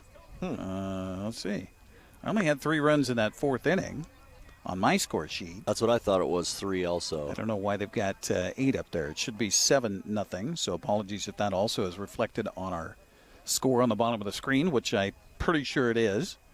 Skylar Bryant will now take over on the mound here for Eastmont. Third pitcher of the day, Luke Gale, came in and got 3 outs necessary in the fourth to relieve Tyson Mouseth. So Mouseth goes 3+, Gale goes 1, and now Skylar Bryant takes over. That does matter when we're talking about the fifth inning here, Grant, because there is a 10-run rule in high school baseball. Right. So if it's 8 runs, that means you're ever closer to the 10-run rule. Right. And I'm thinking Gale only pitched a little bit because he's going to pitch this Friday in that doubleheader. Yeah, it could be. So Moses Lake scored a run in the first. They scored 3 in the third, and I only have them scoring 3 in the fourth, as Jacob Martinez scored, Seth Olson scored, and Asher Lindgren scored. Then they got Zane Harden out. And then Jackson Purcell, a fielder's choice. Carson Janke walked. No, I think it's Michael Getzinger popped out, and then Blaine McDonald flew out. So that's it. But the scoreboard here also says 4 strikes. So I'm not Avery Passy will lead it off here in the fifth inning for Moses Lake. He'll be followed by Jacob Martinez and Seth Olson. So just keep that in mind as you're watching at home, or wherever you might be, watching us live on our Facebook feed or on the replay here on the NCWLIFE channel tonight. Avery Passy's had a good afternoon. He's 1 for 1. He walked and scored, base hit to left. He'll step up here to lead off the fifth inning for the Chiefs, and the first pitch is, boy, didn't miss by much. Pitchers have been getting that call, too. I'm They surprised. have. Missing inside for ball 1. Again, Skylar Bryant now taking over on the mound for Eastmont. This pitch misses away for ball 2. You were talking in the break about the number of pitchers that Eastmont has listed on their roster here. Let me count them here.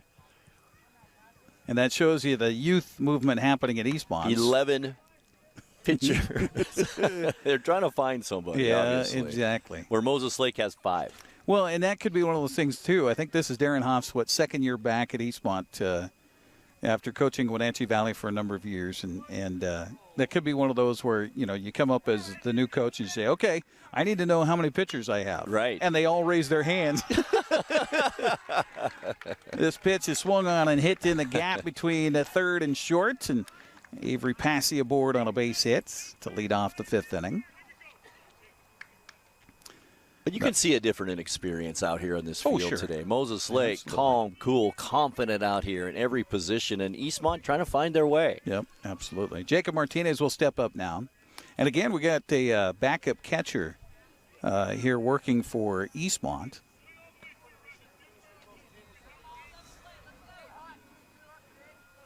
As Nate Whitehall is behind the dish. I think it's still him. No? No, it isn't. It isn't.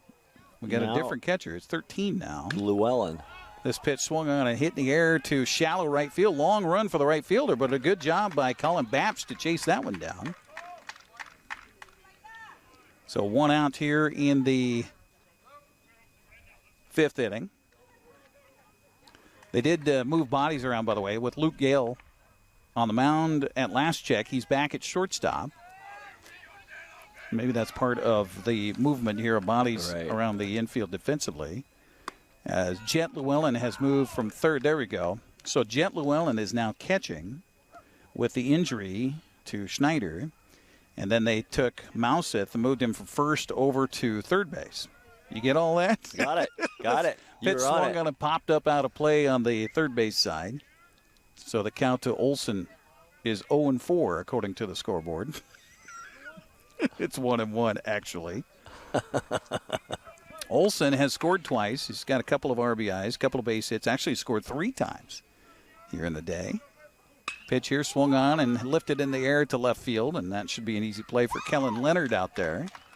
And he will make the catch for the out. So a fly out to left for the second out. And a nice start here for Skylar Bryant coming in relief for Eastmont. And I'm thinking that Llewellyn is normally the backup catcher, so they didn't have time to get him in, get changed. So the Whitehall, the freshman, came in, and what a great moment for him. A freshman, he gets to play an inning. Absolutely. His eyes were wide, his mouth was dry. Right, you're right. Asher Lindgren stepping up now. He's taking the first pitch for a ball. He has struck out, walked, and had a base hit in this ball game. Also has scored a run. The 1-0 pitch is bouncing in. Nice backhanded stop by Llewellyn behind the plate. The count goes to 2-1 on Lindgren. So Klinkenberg had moved momentarily to shortstop when we had that rotation here. Trying to see who's over there at first base, if that's Klinkenberg back at first or not. The pitch here to the plate is low and inside for a ball. 3-0 the count to Asher Lindgren. That is Klinkenberg at first, Is Eric. it? Yeah. Okay.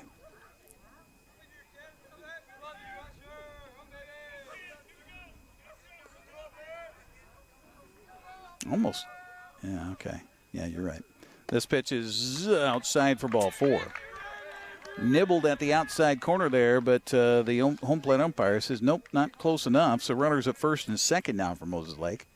That'll bring up the second baseman, Zane Harden. All these lefties at the top of this order, so dangerous. Raises havoc with your right-handed pitchers on the mound. Harden's 2 for 2 in the game with 3 RBIs, 2 base hits, and a walk. He takes the first pitch here for a ball. 1-0 the count. You got a youngster on the mound who is struggling to find that strike zone. You get an experienced batter at the plate, and it is could be a long afternoon for young Skylar Bryant. This pitch misses outside for ball 2. 2-0 the count to Zane Harden. So a batter's pitch coming up.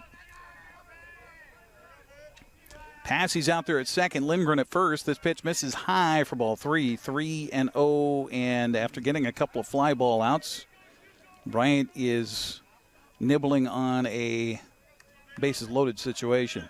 3-0 count to Harden. Pitch swung on a chop slowly towards the second baseman. And there to field it and throw in time is Heimbigner. And that was huge in the out categories of this particular afternoon. So Moses Lake leaves 2 men aboard. We will head to the bottom of the 5th. 7-0 on our scoreboard. 8-0 here at the park. We'll figure that one out coming up next on the NCWLIFE Channel.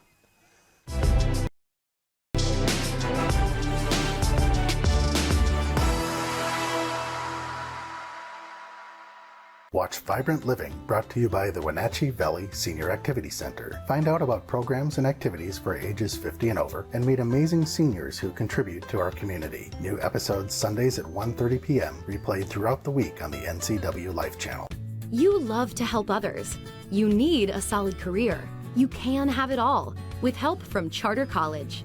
Our 10-month medical assistant program prepares you to work in healthcare settings like physician offices, rehab centers, and clinics. You'll learn to take patient vitals, assist with exams, administer injections, and maintain medical records. When you're ready to launch a rewarding healthcare career, visit chartercollege.edu, because we work to get you to work. Hey everyone, Fletcher and Amy Ellingson here from Live It Up. Join us every week as we answer your questions on health, wealth, and relationships. We're all about you creating a life that you love, so tune in to Live It Up.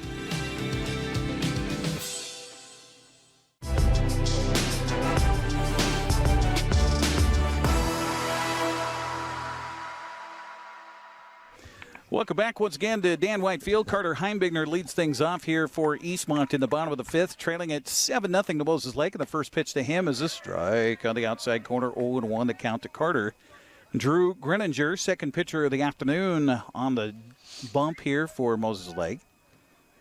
Heimbigner back in, and the right-hander's 0-1 pitch on the way. Swung on and fouled away, and the count quickly 0-2. And that's something, whether it's been Carson Janke or Drew Greninger here in this game, Grant, the pitchers have been, for the most part, ahead of the Eastmont batters all afternoon. Absolutely. You know, you mentioned all the firepower that Moses Lake has, but to be successful, you also have to have good pitching. And so far, we have seen some really good pitching. This pitch swung on and grounded up the third baseline. It's going to hit that ridge of grass here up the third baseline and trickle foul. So the count stays at 0-2. Our broadcast here this afternoon brought to you in part by One Way Construction.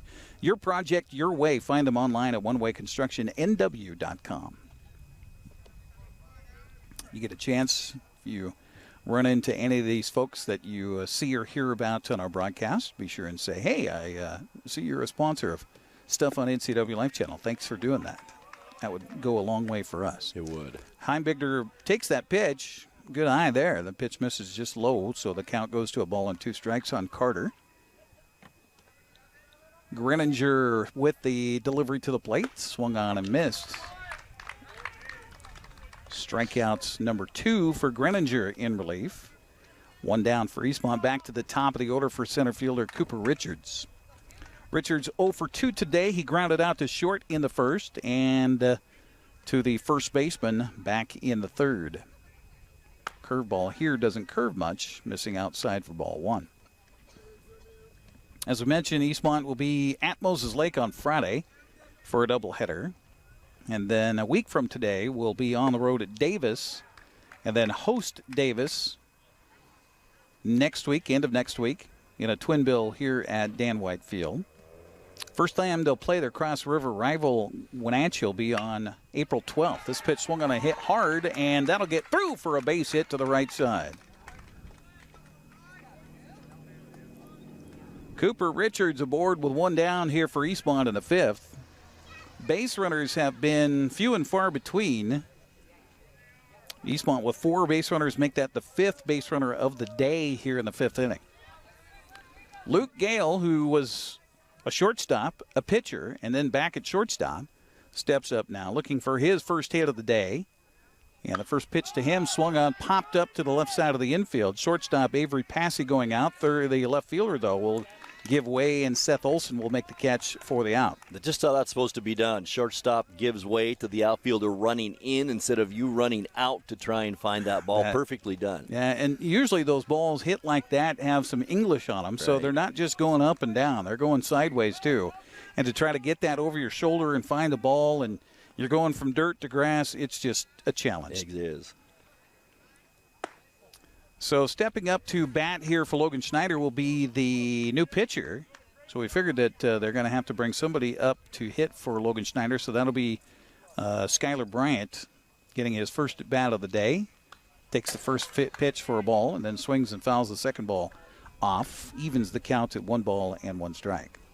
So again, we hope Logan Schneider's okay. He took a foul tip off of his bare throwing hand as he was catching behind home plate, and immediately just walked off the field. This pitch is a strike called, and the count 1-2 now to Bryant.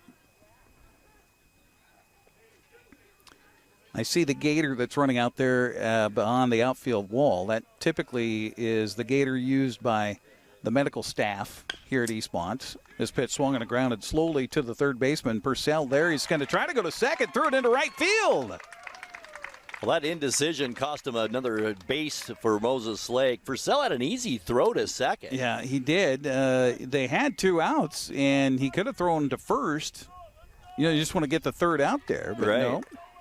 Air going to be charged on the throw, and that'll put runners on the corners here for Eastmont as Richards winds up at third base.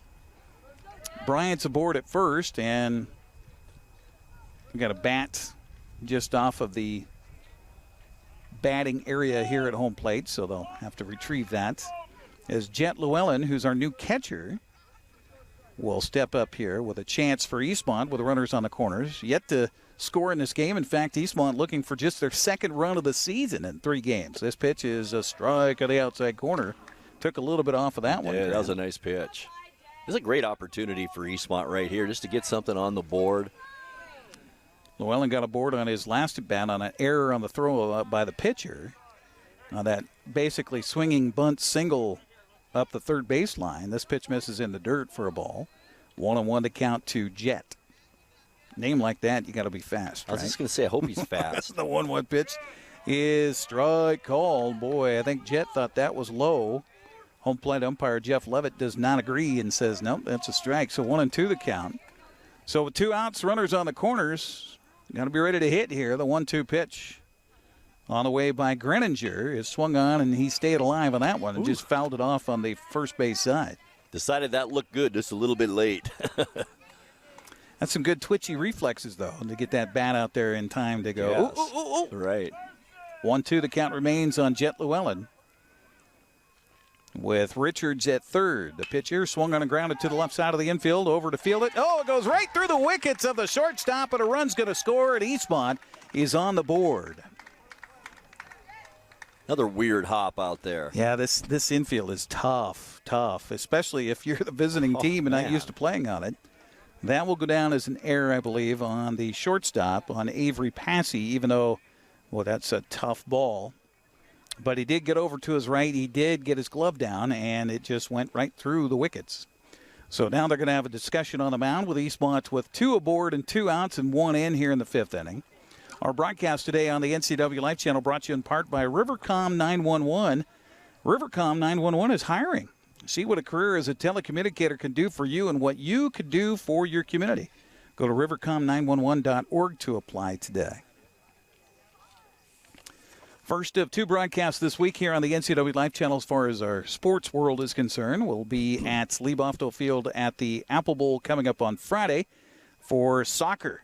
First of the 2 go-arounds for Wenatchee and Eastmont, 2 of the teams that are expected to vie for the Big 9 title this year. Sebastian Moraga and Matt Wisen will have your play-by-play. And then a week from Friday, April 8th, Wenatchee hosts Moses Lake in soccer. Sebastian and Matt also with a play-by-play on that one. Our next baseball game will be right here a couple of Tuesdays from now, 2 weeks from now, April 12th, Wenatchee and Eastmont. Joel Norman will be here for the broadcast. Awesome. So we'll look forward to the return of Stormin' Norman, Joel Norman. Stormin' Norman. Colin Bapp steps up here and takes the first pitch for a ball. The second pitch is a strike. And the count even now to Babst at 1-1. He's 1 for 2 today with a ground out to third and a base hit to left. The 1-1 pitch on the way. Ooh, boy, that was a good pitch for him to swing at, and he fouled it off. Just missed it. Just missed it. You can always tell the timing's good when they swing and the ball goes right back behind him to the backstop. Timing was perfect, just a little off on the swing. This pitch is swung on and fouled away on the first base side. The count stays at 1-2 strikes. 2 outs for Eastmont here in the 5th as they finally scratched a run aboard. It will be an unearned run. Scooper Richards scores on the fielding error by by the shortstop Avery Passy. The pitch here is swung on, and again staying alive and fouling it away is Colin Babst. It's so easy as a sophomore, and you're up at 2 guys on, 2 out, you're down. You want to get a hit so badly, so you're just not as patient maybe as you normally are. 1-2 the count to Pabst. The pitch swung on and fouled at the plate. And again, kind of fishing on that one. He got a piece of it, just enough to stay alive. Going to get a discussion here between Blaine Mcdonald and Drew Granstrom. I think McDonald might even tell Granstrom right now. He's swinging at everything. Yeah. I would go with a fastball high and away. Yeah. That'll help the catcher out with a runner at first base in case they decide to do something. A runner at second as well. 1-2. Don't know if Darren Hoff would be so adventuresome here with 2 outs in the inning. The 1-2 pitch swung on and grounded to the second baseman. There is Harden.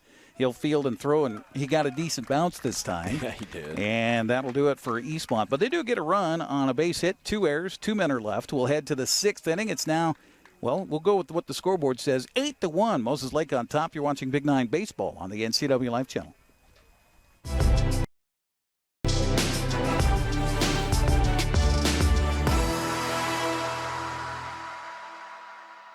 911, what is the address of your emergency? Yes, it's me. It's my husband. I think is there something the matter with him? It was a feeling that I'll never forget, like being able to meet them and know that he survived. Okay, tell me what's happening. Is he conscious? No, he's not. He's not. Okay, take a deep breath for me. I'm getting you help. Rivercom means to me that I still have my husband here with me. They're the ones that guided me through saving his life.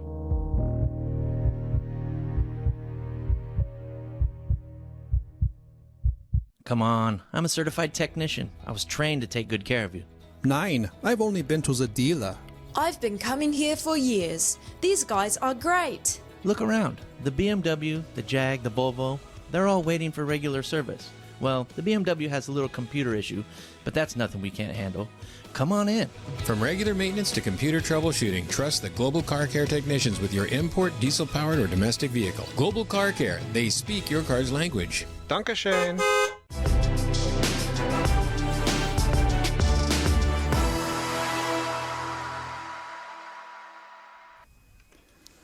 Welcome back once again here to Eastmont's Dan White Field. Eric Granstrom along with Grant Olson on the NCWLIFE Channel as we are in the top of the 6th inning with Moses Lake on top on the scoreboard here. 8-1. Jackson Purcell, Carson Janke, and Michael Getzinger due up here in the 6th for the Chiefs. As Skylar Bryant continues to pitch on the mound here for Eastmont. Our second broadcast of the spring here on the NCWLIFE Channel. The first pitch here is bouncing in for a ball. 1-0 the count to Jackson Purcell. Purcell 0 for 3 today. Lined out to center, flew out to right, and hit into a fielder's choice to the third baseman. This pitch swung on and grounded towards the shortstop and takes one of those awkward hops again. Luke Gale eats him up, goes right between his legs out in left center field. See if they give a base hit or an error. It will be an error charged to Luke Gale, and all 3 of those errors on the board up there are the responsibility of number 15 for Eastmont. Carson Janke now steps up. First pitch to him is low and outside for a ball. 1-0 the count. Janke with a start on the mound today. He's 0 for 2 at the plate. Grounded out twice to third. So if you're Eastmont, get ready for that double play chance here in the infield. The runner from first goes. The throw down to second base is going to be off the line. And in at second base with a stolen base is Jackson Purcell.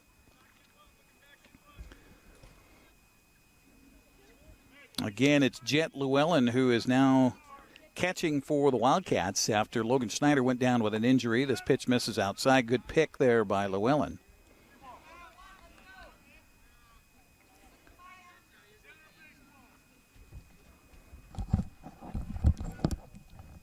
And the pitch here misses out inside, and the ball 4 given to Janke, and so he walks on 4 pitches. So runners at first and second quickly here for Moses Lake, and that'll bring up the designated hitter, Michael Getzinger.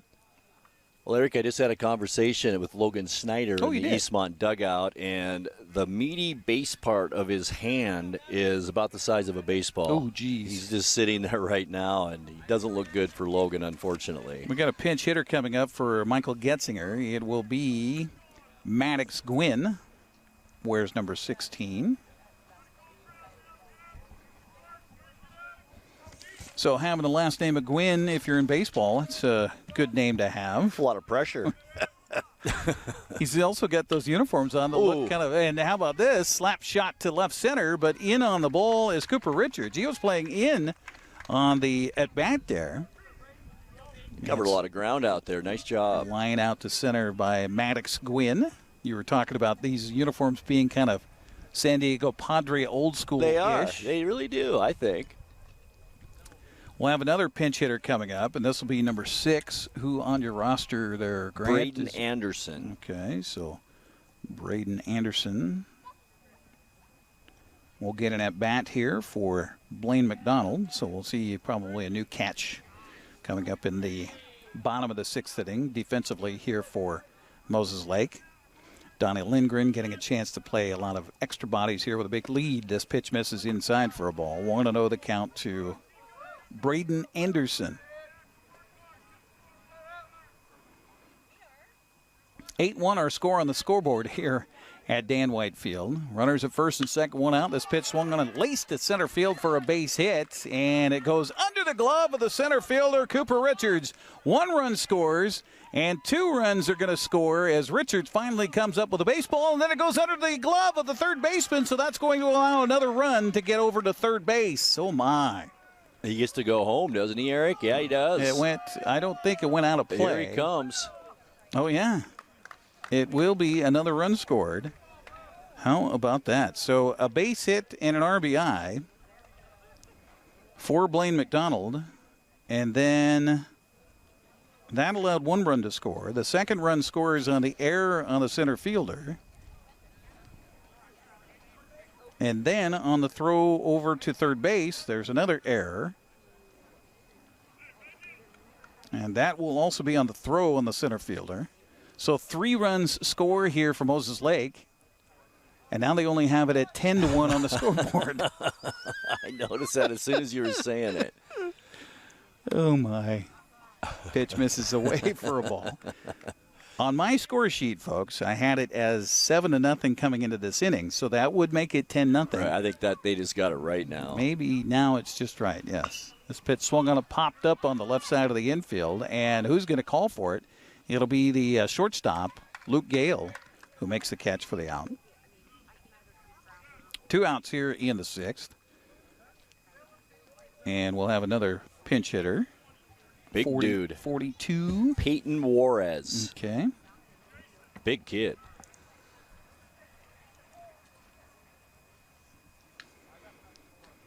So Peyton Juarez will come in for Jacob Martinez and bat here in the 5th.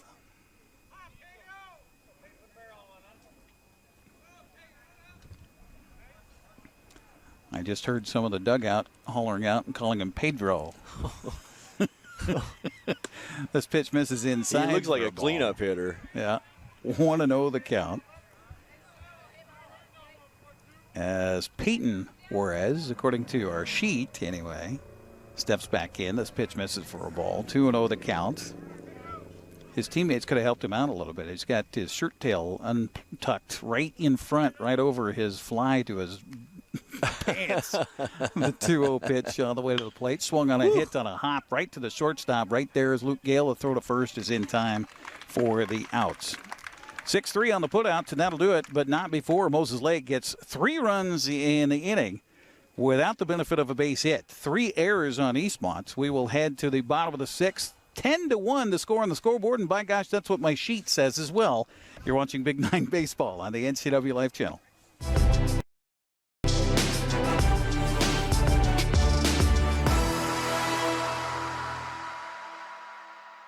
Are you dealing with a pest or weed issue and you just don't know what to do?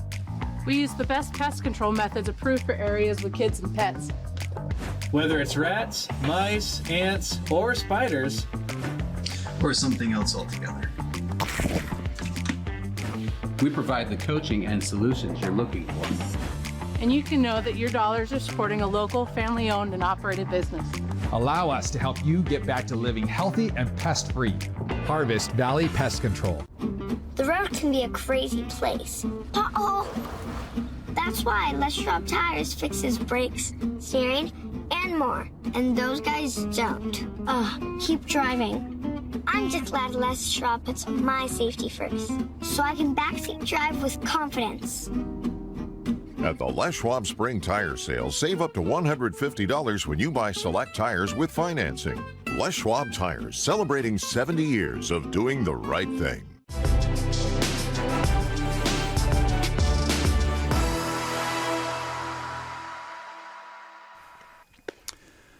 New pitcher on the mound here for Moses Lake as we head to the bottom of the 6th inning, and the scoreboard is right. The numbers per run or runs per inning are not correct on the board, but you can't see that back home. All you see is 10 runs to 1 for Eastmont with Moses Lake on top. Kellen Leonard, Sam Klinkenberg, and Tyson Mouseth are due up here in the 6th for Eastmont. New pitcher is Michael Getzinger, who was the DH up until this point. So we'll have to look around the infield, too, and see those changes defensively. They do have a new third baseman. That's Carson Janke, who is now at third base. And the first pitch is in there for a strike. 0-1 to count to Kellen Leonard. Look at the rest of the lineup here. Avery Passy is still at shortstop. This pitch swung on a foul back behind home plate. The count goes to 0-2 on Kellen Leonard. Looks like Zane Harden is still there at second base. And Asher Lindgren is at first base. We got all them right. Oh, we do have a new catcher behind home plate. Looks like he's wearing number 6. That'd be Braden Anderson. Strike 3 called on Kellen Leonard. And that'll do it for the first batter here in the 6th for Eastmont. And that'll bring up Sam Klinkenberg, who's 1 for 2 today with a base hit back in the 2nd. He struck out in the 4th. Good cut. Swing and a foul off the plate, and it trickles on the third base side. What I like about this young Eastmont team, Eric, they just don't stand there and take pitches. They're up there swinging, and I like to see that with young players. Be aggressive. Why Yeah. not? You got your chance. Get up there and swat. This pitch swung on a foul over the first base dugout. The count quickly 0-2 on Sam Klinkenberg. Well, here's another trend for Moses Lake. Third pitcher of the day, and everybody has been ahead of just about every single batter here in this game. That's true. That helped out a little bit. This one's popped up foul territory. Should be playable by the first baseman, Lindgren, and he will make the catch for the out. Foul pop out to the first baseman. Second out brings up Tyson Mouseth. Nope. Yep, it is. 0 for 2 today with a strikeout, and he hit into the 6-4-3 double play. Eastmont's best chance for a big inning when they had the bases loaded back in the 4th. Pitch fastball misses inside for ball 1, 1-0. In fact, let me look here, Grant. That is only the second time all day that the pitcher has fallen behind a batter for Moses Lake. Wow. That is something else. That is something else. Pitch is right across the knees for a strike. The count evens to Mouseth. He had 1 ball and 1 strike.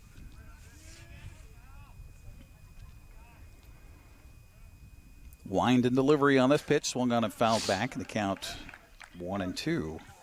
Our broadcast today brought to you in part by Sangster Motors. The American Challenge is on at Sangster Motors, home of the all-new Yukon SUV. And by Save Mart. Shop smart, shop local, providing outstanding value and service since 1962. 1-2 the count to Mouseth, and the pitch swung on and fouled away again, and the count stays at a ball and 2 strikes. 2 outs for Eastmont here in the 6th. 10-1 the score. A lot of errors in this one. Mouseth, one of 5 sophomores starting on this team. Big breaker. Yeah, missed just a little bit outside from Moses Lake's dugout perspective. It looked like strike 3. He impressed him. He did. 2-2 count to Mouseth. And the pitch here sails over his head and comes back and hits our wireless receiver for our wireless microphone. I hope it was off before that happened, because it's off now for sure. 2-2 count, swung on and again fouled back. Mouseth doing a good job of staying alive here. Big 9 soccer coming up Friday at the Apple Bowl. Wenatchee and Eastmont for their first go-around this season. The 2-2 pitch is swung on and chopped on a hop. Oh, nice play by the pitcher. Getzinger will field and throw, and that will do it here for Eastmont. A 1-2-3 story in the 6th inning of play. To the 7th we go. It is 10-1 Moses Lake on top. You're watching Big 9 baseball on the NCWLIFE Channel.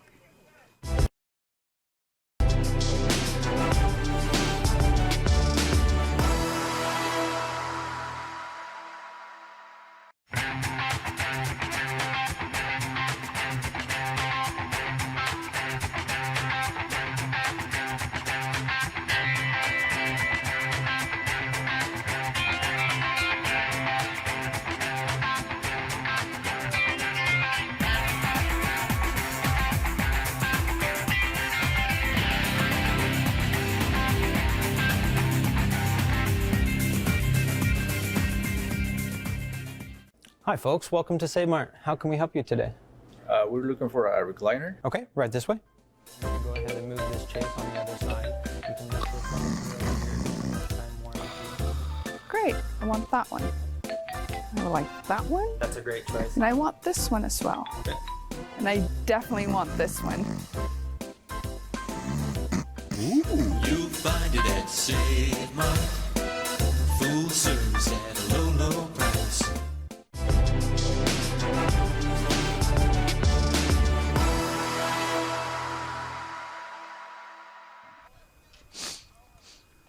Little bit of a hint of a breeze coming in from center field, but not to deter an absolutely gorgeous afternoon here in north central Washington. Along with Grant Olson, Eric Granstrom here on the NCWLIFE Channel as we head to the 7th inning of play. We'll see who Coach Donnie Lindgren sends up here in the 7th, and it will be a pinch hitter again, and this will be Willem Jensen. So Jansen will lead off here. And it amazes me, Grant. This pitch is called strike, outside corner, 0-1 the count. The names today and this generation of names that we are seeing. Willem, W-I-L-L-E-M. Pitch swung on a grounded foul. It's like Willem Dafoe, the actor. Well, yeah, I suppose. Yeah. Yes. Maybe he's named after him. Could be. Yeah. Willem is batting for Seth. Asher is scheduled next. Well, yeah, you got Zane and Caden, Avery. You're right. You're right. Yeah, it's a generational thing. Pitch is swung on and popped up in the infield, and who's going to call for it? It'll be second baseman Heimbigner, and he will make the catch. A little bit of a challenge out there, but he does. So one out here in the 7th.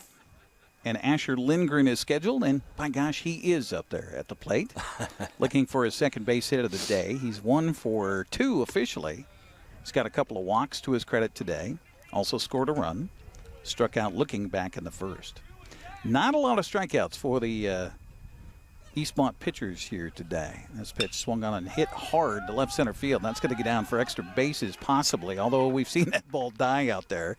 And the runner from first, he'll round second and come in standing. Closer play than what you may have thought. Lindgren with a double with 2 outs. Lindgren's lucky that throw wasn't on target. Yeah. A little bit lower. That'd have been a play. Zane Harden is due up next, and he is digging a toe hold in the left-handed batter's These box. top 3 hitters have just been something. Yeah, they have crushed it today.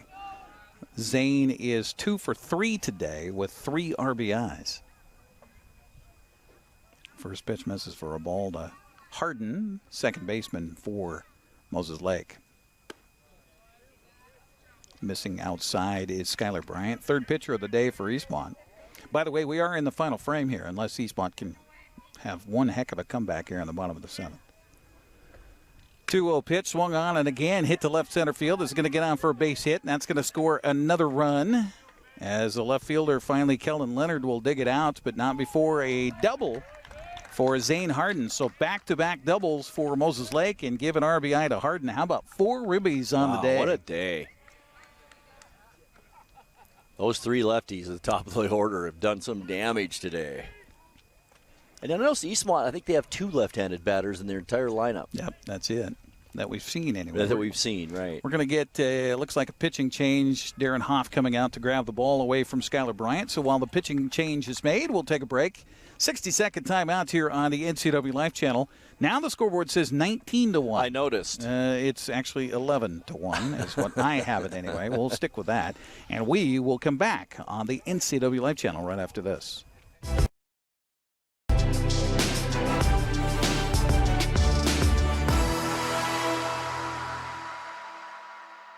When your heating or cooling system is giving you trouble, call the diagnostic doctor from Dick's Heating and Air Conditioning.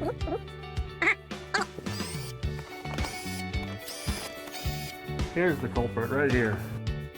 All joking aside, when you call Dick's, you're calling 35 years of experience at customer service right here in the Wenatchee Valley. Dick's strongly believes in repairing before replacing, and they service all major brands of HVAC units. The NCWLIFE Channel offers marketing packages that help you build your brand and sell your products and services. From traditional TV ads to targeted digital campaigns, let us help you build your customer base. Call NCWLIFE Channel today.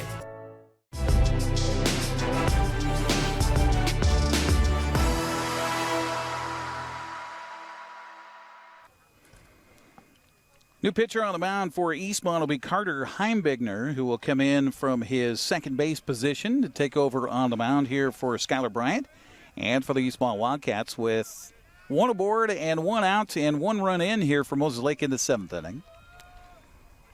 Jackson Purcell, their third baseman, will step back in here looking for his first hit of the day. He got aboard on an error in the 6th. One of 3 errors in the inning, as Moses Lake plated 3 more in that 6th frame. 1 more here in the 7th. And it is 11-1. Now they've readjusted the scoreboard again to be back to 10-1. There it's 11. Hey, there we go. We're current. Yeah, we are. The pitch to the plate, swung on and fouled at the plate. And the count goes to, I got it a ball and a strike, but the scoreboard says 2 balls and a strike. Boy, Purcell wanted that pitch, Eric. His eyes lit up on that breaking ball. Yeah, definitely so. Well, I've heard a pitch by committee. That's certainly the case for Eastmont here, not only today, but in their roster. This pitch swung on and fouled hard, but over the first base dugout, the count goes to 2 strikes and 2 balls. We'll go with the scoreboard there. Might be dangerous, but I trust you, Eric. Pitch by Heimbigner inside and hits the batter between the 2 and the 4 on his back. And so our first hit batter for Moses Lake will head down to first base. Back to second goes Zane Harden, who was running on the pitch, by the way.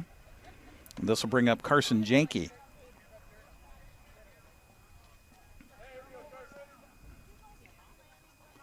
Carson steps in the right-handed batter's box, who's looking for his first hit as well. He's 0 for 2 officially with a couple of walks. He also scored in the 6th.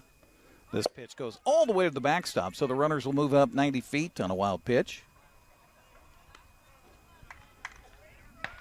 So runners at second and third with just 1 out here in the inning, and 1-0 the count on Carson Janke. So a chance to add some more damage to the scoreboard right now, which reads 11-1. Infield drawn in to try to prevent that run from happening. Janke is ready. Heimbigner is ready. Now working from the windup. Right-hander's pitch to the plate is in the dirt outside. Nice stop by Llewellyn. And the count goes to 2-0 on Carson Janke. Maddox Gwynn waiting on deck, or is it Michael Getzinger? Getzinger went on the mound, so they're going to bring Getzinger back into hit. So that's interesting how they do that in high school baseball. It is. 3-0 the count here on Janke. And Heimbigner, swing and a miss, pulled the string on that one, and the count goes to 3-1 as Janke was ahead of that pitch. I think he was guessing a little bit there. Green light on a 3-0. Yeah. Talks about the power of Moses Lake. This pitch misses outside, so they'll load the bases here. So it's a rough go so far for Kyler Heimbigner taking over on the mound. He has hit a batter and walked a batter to load him up here for Michael Getzinger. So Gwynn came in and batted once and lined out to center. Now Getzinger back in his original batting position. First pitch to him, swung on and grounded to the right side. Double play opportunity. They'll go to second for one. The relay to first is not in time, and a run's going to score. It's now 12-1.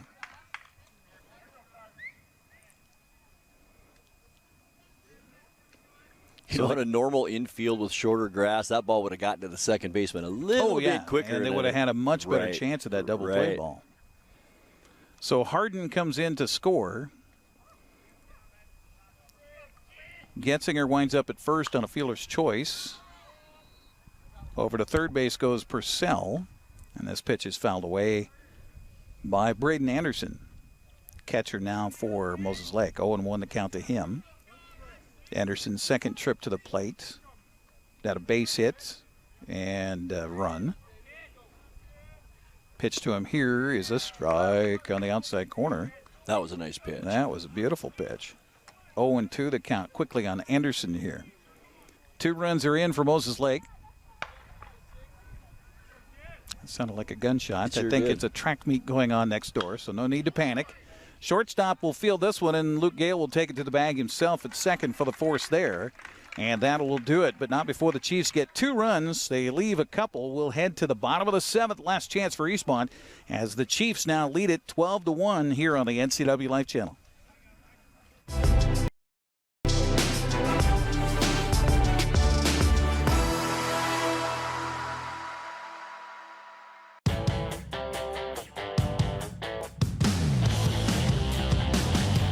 The new Hummer EV is everything you want in an all-electric vehicle. It's powerful, reliable, comfortable, and will take you anywhere you want to go, on-road or off. Why buy one of those lesser EVs when you can have one that uses them for traction? Order your Hummer pickup or SUV today from Sangster Motors, batteries included. Hey everyone, Fletcher and Amy Ellingson here from Live It Up. Join us every week as we answer your questions on health, wealth, and relationships. We're all about you creating a life that you love, so tune in to Live It Up. News, weather, and sports. It's all here weekdays at 5, 6, and 10 on your local news source, the NCWLIFE Channel.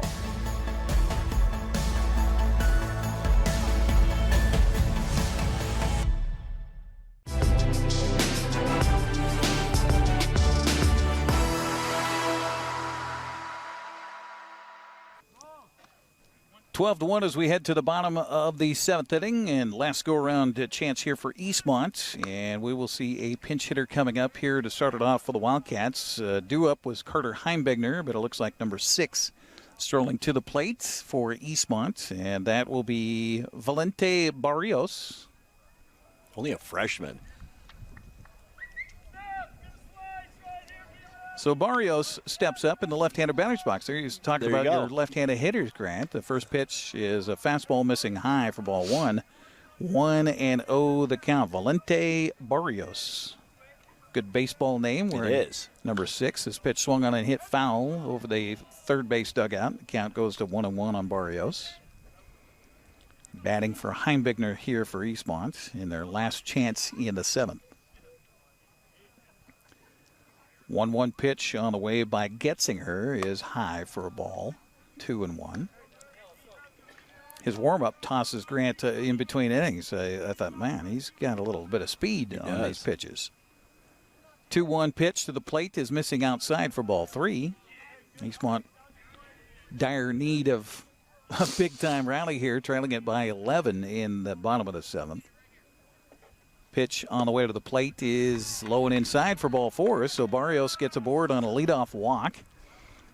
All rallies begin somewhere, Grant. Exactly. And you can't eat an elephant in one bite, so little bites here and there, and who knows? That's right. Cooper Richards will now step up here for Eastmont with a runner aboard. Wildcats would love to just get more than 1 run here. It'd be the first time this season. Ooh, boy, that was a beautiful pitch. Right down the middle for a called strike and a count of 1-1 to Cooper. Cooper's 1 for 3 today. He scored Eastmont's only run back in the 5th inning. The 0-1 pitch by Getzinger misses way outside for a ball. 1-1 to count. He's zipping him up there over 80, I would say. He's throwing. Barrios over there at first base for Eastmont. Freshman with a short lead over there. And the pitch to the plate swung on a rip, but right at the shortstop. And there to corral it is Passy on a line out. Richards has had some nice cuts today. Base hit, as you mentioned the last time up, and he's had some good swings up there today. That was a nicely struck ball, but right at Passy out there at shortstop. So that'll bring up, let's see, is it 15? It is. So Luke Gale, shortstop for Eastmont, steps up. Looking for his first hit of the day. He's 0 for 2 officially. Couple of fly ball outs, and he also walked. This pitch swung on, and boy, he was stepping in a bucket on that one. He was late, yep. 0-1 to count to Luke Gale. Scoreboard has it 12 runs, 9 hits, and 3 errors for Moses Lake. Swing and a miss, and again, he's got his feet kind of dancing up there a little bit. 0-2 the count to Luke Gale. 1 run, 4 hits, and 5 errors for Eastmont. have them for 4 base hits on the day, and I also have them for 5 errors on the day, so that part's right. Swing and a miss here by Luke, so he's gone on 3 pitches for the second out here in the 7th inning. Well, Skylar Bryant is scheduled to hit, but looks like we might have somebody else up there. Is that number 14? It's Kyle Smith. Okay, so Kyle Smith getting a chance to bat. Who knows, maybe these youngsters can be heroes today for Eastmont. Getzinger with a pitch. Fastball misses just outside for ball 1. As a catcher, you love a pitcher that can hit the spots. That right where the catcher Braden Anderson set up out there, and that pitch came right into him. This pitch swung on a foul to the plate. The count even now on the ball on the strike to Kyle Smith. This pitching staff for the Chiefs has been pretty impressive today. Dominant, I think you could say. 1-1 pitch, swung on and popped up to right center field. I shouldn't say popped up, but flied out, and Bingham will catch that one. I think that's the only ball that came to him all day. I think so, too. And that'll do it here in this ball game as Eastmont falls to Moses Lake by a final of 12-1 here this afternoon. We will come back and wrap up with our post game coming up here on the NCWLIFE Channel right after this.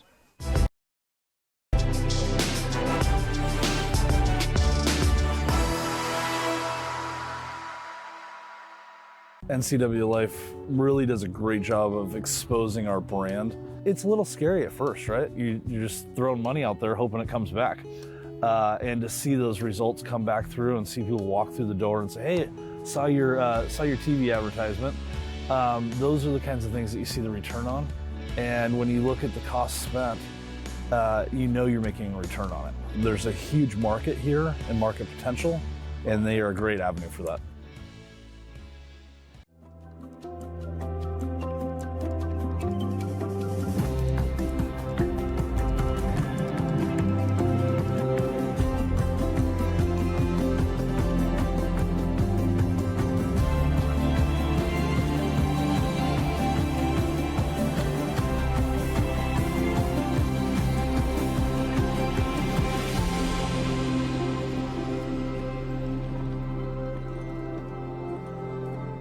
It has really been a great partnership between Succession and NCWLIFE. It's not always easy to sit in front of a camera or a microphone, but you guys have made it a really nice process. It's a little scary at first, right? You're just throwing money out there hoping it comes back. And to see those results come back through and see people walk through the door and say, hey, saw your TV advertisement. Those are the kinds of things that you see the return on. And when you look at the cost spent, you know you're making a return on it. NCWLIFE really does a great job of exposing our brand and Succession wines to North Central Washington. There's a huge market here and market potential that NCWLIFE is able to help us capture, spread who we are, and tell the world about what Succession does, and they are a great avenue for that.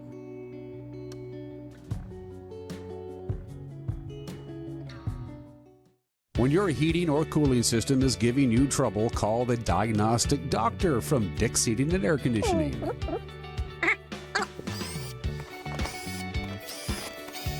Here's the culprit right here. All joking aside, when you call Dick's, you're calling 35 years of experience at customer service right here in the Wenatchee Valley. Dick's strongly believes in repairing before replacing, and they service all major brands of HVAC units. The road can be a crazy place. Uh-oh! That's why Les Schwab Tires fixes brakes, steering, and more. And those guys don't. Keep driving. I'm just glad Les Schwab puts my safety first, so I can backseat drive with confidence. At the Les Schwab Spring Tire Sale, save up to $150 when you buy select tires with financing. Les Schwab Tires, celebrating 70 years of doing the right thing. Are you dealing with a pest or weed issue and you just don't know what to do? We use the best pest control methods approved for areas with kids and pets. Whether it's rats, mice, ants, or spiders, or something else altogether. We provide the coaching and solutions you're looking for. And you can know that your dollars are supporting a local, family-owned and operated business. Allow us to help you get back to living healthy and pest-free. Harvest Valley Pest Control. Hi, folks. Welcome to Save Mart. How can we help you today? We're looking for a recliner. Okay, right this way. Go ahead and move this chase on the other side. You can lift this up lifetime warranty. Great. I want that one. I like that one. That's a great choice. And I want this one as well. Okay. And I definitely want this one. You'll find it at Save Mart. Full service at a low, low price.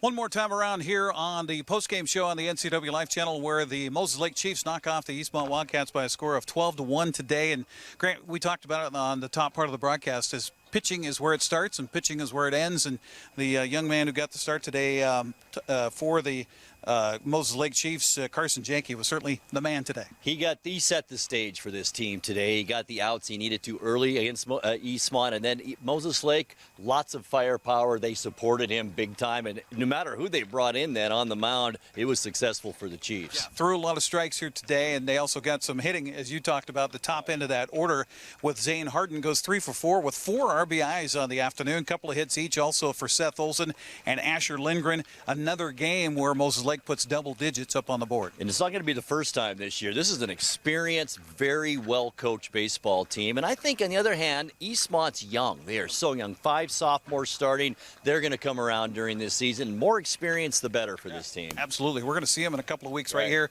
at Eastmont High School against Wenatchee. So we'll look forward to that progression as we look for that. The winner on the mound today, as we talked about, Carson Janke for the Moses Lake Chiefs. Meanwhile, Tyson Mouseth takes a loss here for Eastmont today. Wildcats will look to bounce back. They'll play Moses Lake. They'll see him 2 more times again coming up on Friday. So the learning curve a little steep here to start. That's a tough way to get your season started for Eastmont, that's for sure. But you're playing the good team. You learn things from these good teams, and hopefully that happens with the Wildcats. Well, thanks to our crew today. Back in the studios, Malcolm Whitehall, along with Connor Hawk here at the stadium today. We've had Nate Mann, also, I don't know where he went, but Matthew Ortiz is here somewhere.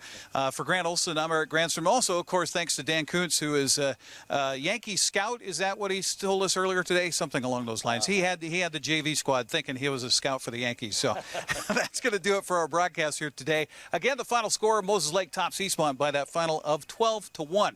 Have a good afternoon, everybody. The shot, and beautiful! Thanks for watching High School Sports on your home for local high school sports, the NCWLIFE Channel. Today's broadcast was brought to you by Biosports Physical Therapy, Charter College, Confluence Health, Dick's Heating and Air Conditioning, Global Car Care, Harvest Valley Pest Control, Les Schwab, One Way Construction, Rivercom 911, Save Mart, and Sangster Motors. Stay with us all year long for high school sports on your local TV station, the NCWLIFE Channel. We now return to regular programming already in progress.